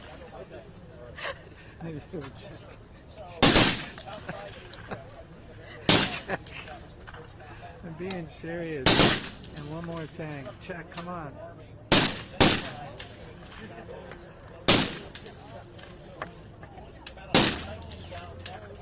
I could have sworn I turned that thing on too. Uh-oh. Keep an eye out for me. Check, check. Come on. I'm being serious. And one more thing. This is the United States of America.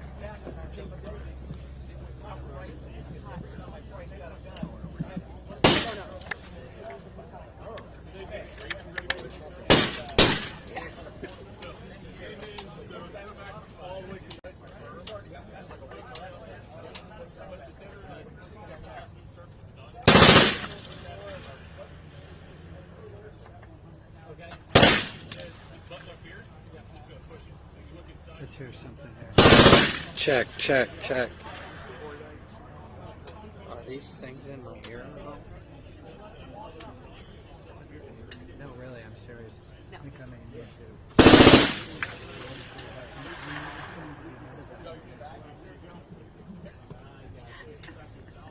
Hilarious, I know.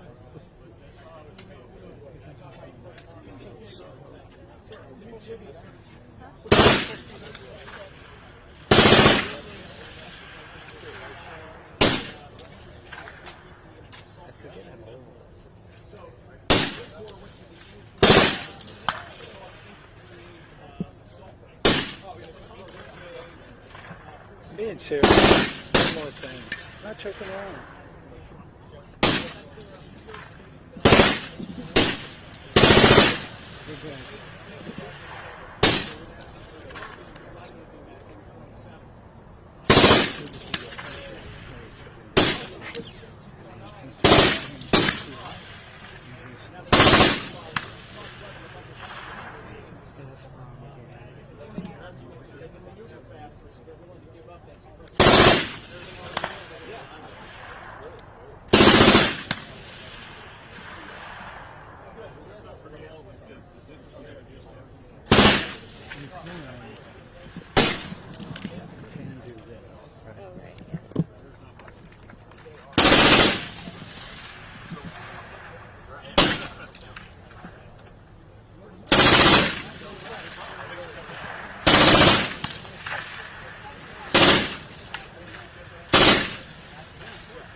Eddie.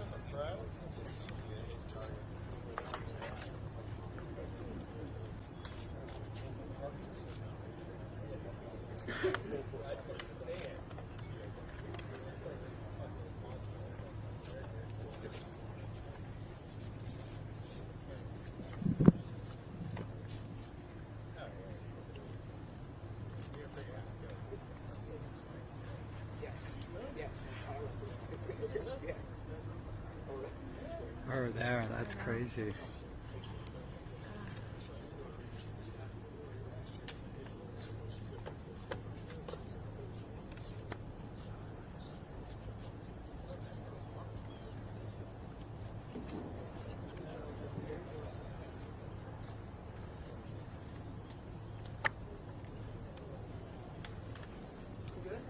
Well, I just want to thank the team. I mean, I know a ton of science and effort,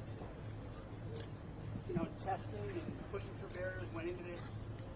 And the word that keeps being used over and over again is lethality. That's the word we should use. So, as we look at this, as we look at fielding, as we look at choosing, as we look at everything, at variations and carbines and everything else, that's going to be that's what I heard from everybody here, and that's exactly where we need to be.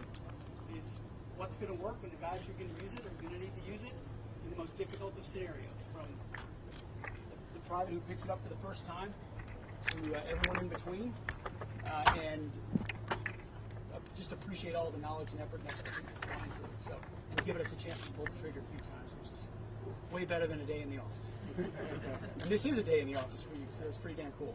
So thank you guys for the opportunity. General, thank you. Appreciate it. Thank you.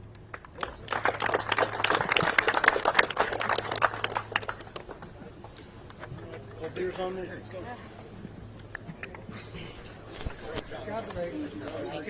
You were great to work with. My job. It's been a long time since I shot. All right. Yep. We can go. Next is airborne. We're going to steal the front row, if you could steal it for us.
when moving them across the border. So we're really happy that we were able to get arrest warrants this weekend and get at least 2 of these individuals, Diane and Manuel Valenzuela, off the street. The 2 other individuals, Susanna and Daniel Guadian, are still at large, but we will do everything we can to bring them to justice as well. You know, nothing crosses the border without the cartel's permission, and nothing crosses without payment to the cartels. These cartels see children just like they see a kilo of Coke. Dollar signs. That's all they see. They care nothing about their well-being. Additionally, these organizations often use stash houses in American neighborhoods where they will put these aliens that they're smuggling across for days, weeks at a time. This endangers those neighborhoods, endangers those people who live in those areas, and it brings organized crime to Main Street USA. We will not have it. We will do everything we can to shut down these organizations because it hits the cartels where it counts, in their pocketbooks. That is all they care about, how much money they can make. And it makes America safer for Americans. It makes this place, this country, a place where you as an American can not just survive, but thrive. So that's what we're committed to. I want to thank our partners with Border Patrol, Customs and Border Protection, and HSI for their work on this case. I also want to thank Joint Task Force Alpha and their help putting this case and many other cases together. You know, in San Antonio earlier this year, we got life sentences on folks who had smuggled individuals in a tractor trailer into the United States. 54 individuals, 53 plus 1 unborn child, died in the back of that tractor trailer. So I'm really really thankful for Joint Task Force Alpha and the work they've been doing with us as well. We are on a mission to shut down these organizations and the cartels more broadly. In the Western District of Texas, this is what we do. Thank you very much. So lest you think this problem is just on the south border in Texas and Florida, I'd like to bring up U.S. Attorney Mike Drescher from the District of Vermont. Mike? Thank you. I want to thank you, Attorney General Bondi, for your remarks, and I want to thank you, U.S. Attorney Kehoe, for your hospitality hosting this event. I especially want to thank you, Attorney General Bondi, for bringing attention to the extraordinary work that the men and women of the United States Border Patrol and Homeland Security investigations are doing in Swanton sector, the portion of the U.S.-Canada border that includes Vermont, Northern New York, and New Hampshire.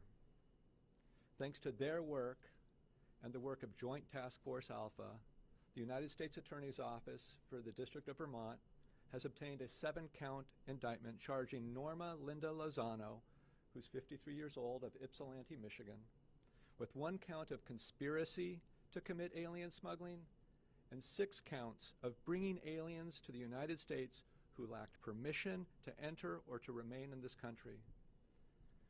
As alleged in court filings, through much of 2024, Lozano repeatedly smuggled and attempted to smuggle illegal aliens into the United States from Canada. She did this for profit, negotiating payment with her Canadian co-conspirators and coordinating with them the locations where she would pick up her loads of non-citizens, aliens entering the country. As alleged, Lozano's methods included, echoing some of the comments we've already heard today, hiding a child alongside luggage in the far recesses of the vehicle that she was traveling in, disregarding the child's safety and welfare. These offenses are serious for several reasons. First, they aid and abet those who are seeking to enter the country illegally. Second, they exploit those people who are desperate and misguided enough to try to enter the country illegally. On the northern border, such illegal crossings frequently involve trekking through forests and swamps in inhospitable and dangerous circumstances.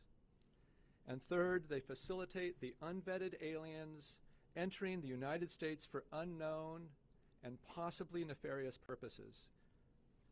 In short, offenses such as those charged pose a risk to the nation's security. And the United States Attorney's Office for the District of Vermont is proud to work with the United States Border Patrol, Homeland Security, and Joint Task Force Alpha to help secure the northern border. Ms. Lozano was arrested Tuesday of this week in the Middle District of Georgia, where today she had her initial appearance in Albany, Georgia. She's been transferred to have subsequent appearances in the District of Vermont. Last, I want to recognize the hard work of Assistant United States Attorneys Matthew Lasher and Michelle Ara, who, under the leadership of Jonathan Opart, the Chief of the Criminal Division for the District of Vermont, have teamed up with Task Force Alpha trial attorney Jenna Reed to seek to hold Lozano and others engaged in similar conduct responsible for these offenses. Thank you. We're ready to take questions. If you want to direct them to any of the states, just let us know. Questions? Well, how about if we start on this side of the room and go over? Any questions?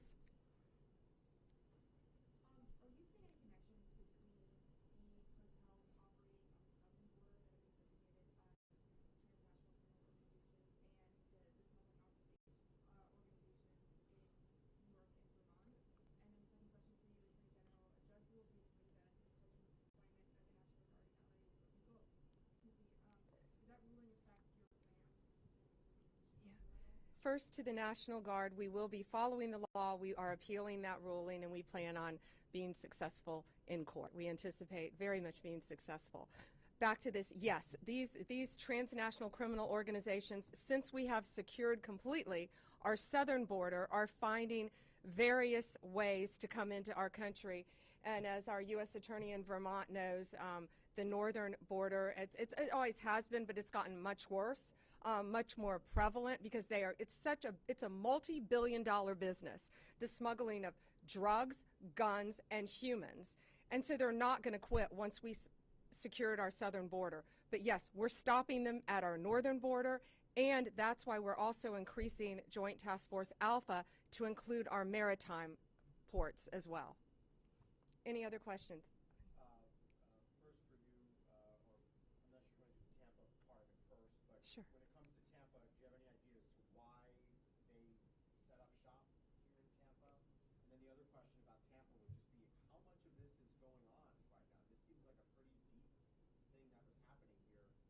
Can you just start throwing darts at a map and find these kinds of groups? Can I start in on that first? Because I know you're a Tampa reporter, and that's why I think it was so important to have here, because people are expecting this in Texas and big cities, and Tampa is a big city, but it is everywhere. It touches, I think, every city in our country.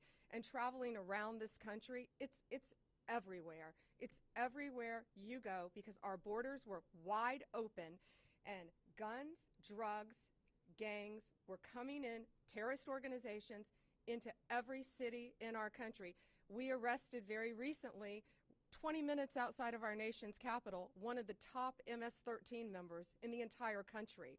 One of them was arrested also in Portland, Oregon. So it's very organized. They are spread throughout this country. And U.S. Attorney Kehoe, I'll let you take it from Tampa. With regard to Tampa, I mean, this has been going on for a significant period of time. Our investigation takes us back to at least 2021. And these people aren't some individuals or from far-off areas. They're from neighborhoods right here in Tampa, from addresses that you know, that you could pass in Publix or walk on the street. Why did they set up here? Because they were started up in 2021, operated undetected, and let's be perfectly honest, as General Bondi said, $18 million in an entity that was moving in a tremendous speed, but in a relatively short period of time. $7 million going through Zelle alone. So why did they come here? Because they lived here, they were here, they set up and did business here, and it was profitable. Were they availing themselves of different services, schools and parks, and were they living otherwise ordinary lives? From all intents and purposes, I can't answer that question factually, and I don't want to mislead you, but I don't have any information to say that they weren't. I can't say that they were sending their children to local schools, but they were certainly living here and doing business here.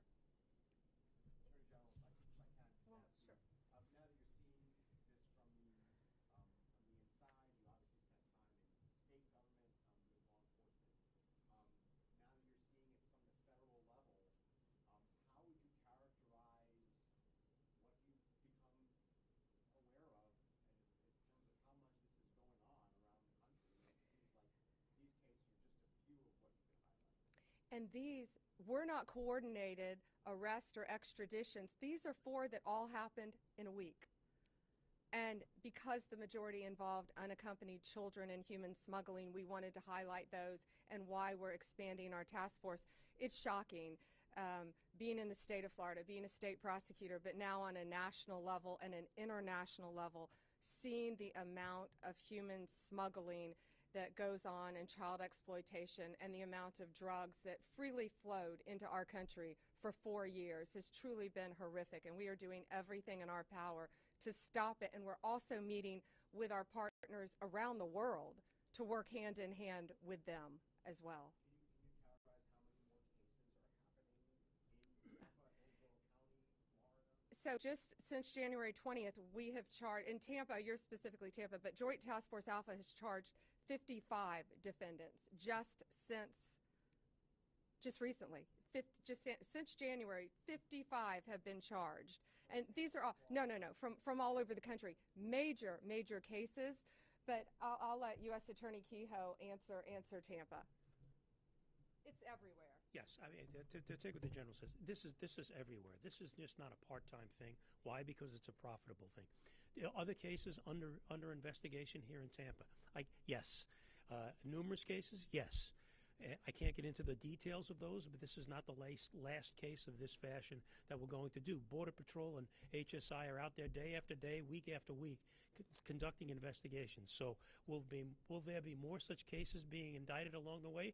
Their answer is yes. I don't want to speak for my colleagues, but I assume that they would echo my response in that regard. Take one more. Go ahead.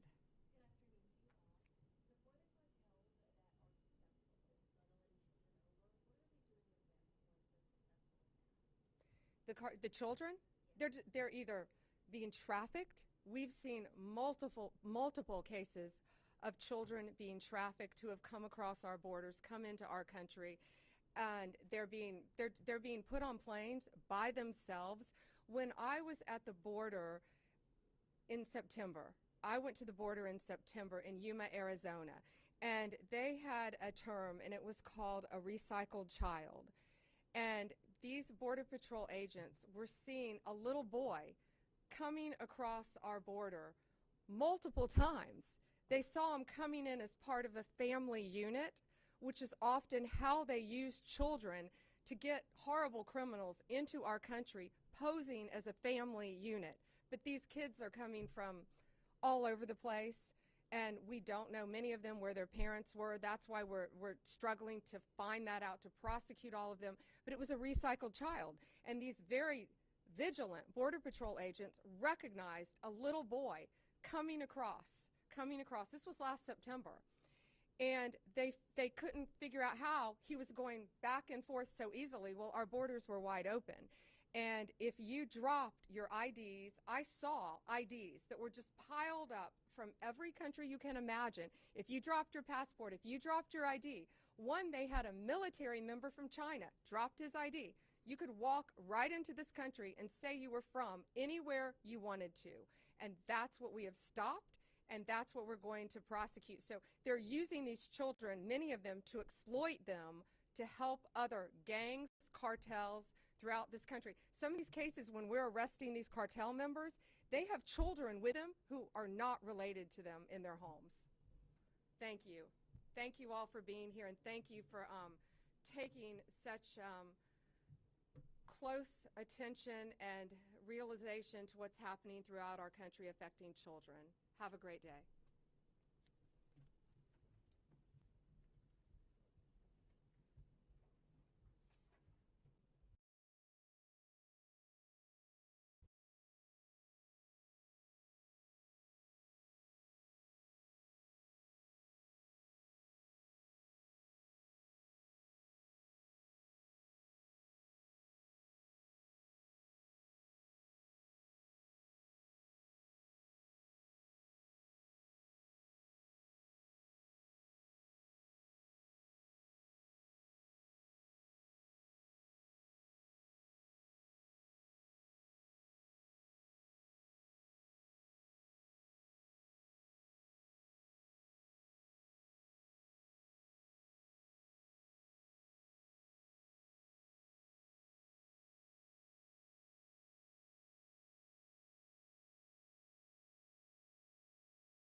Right here.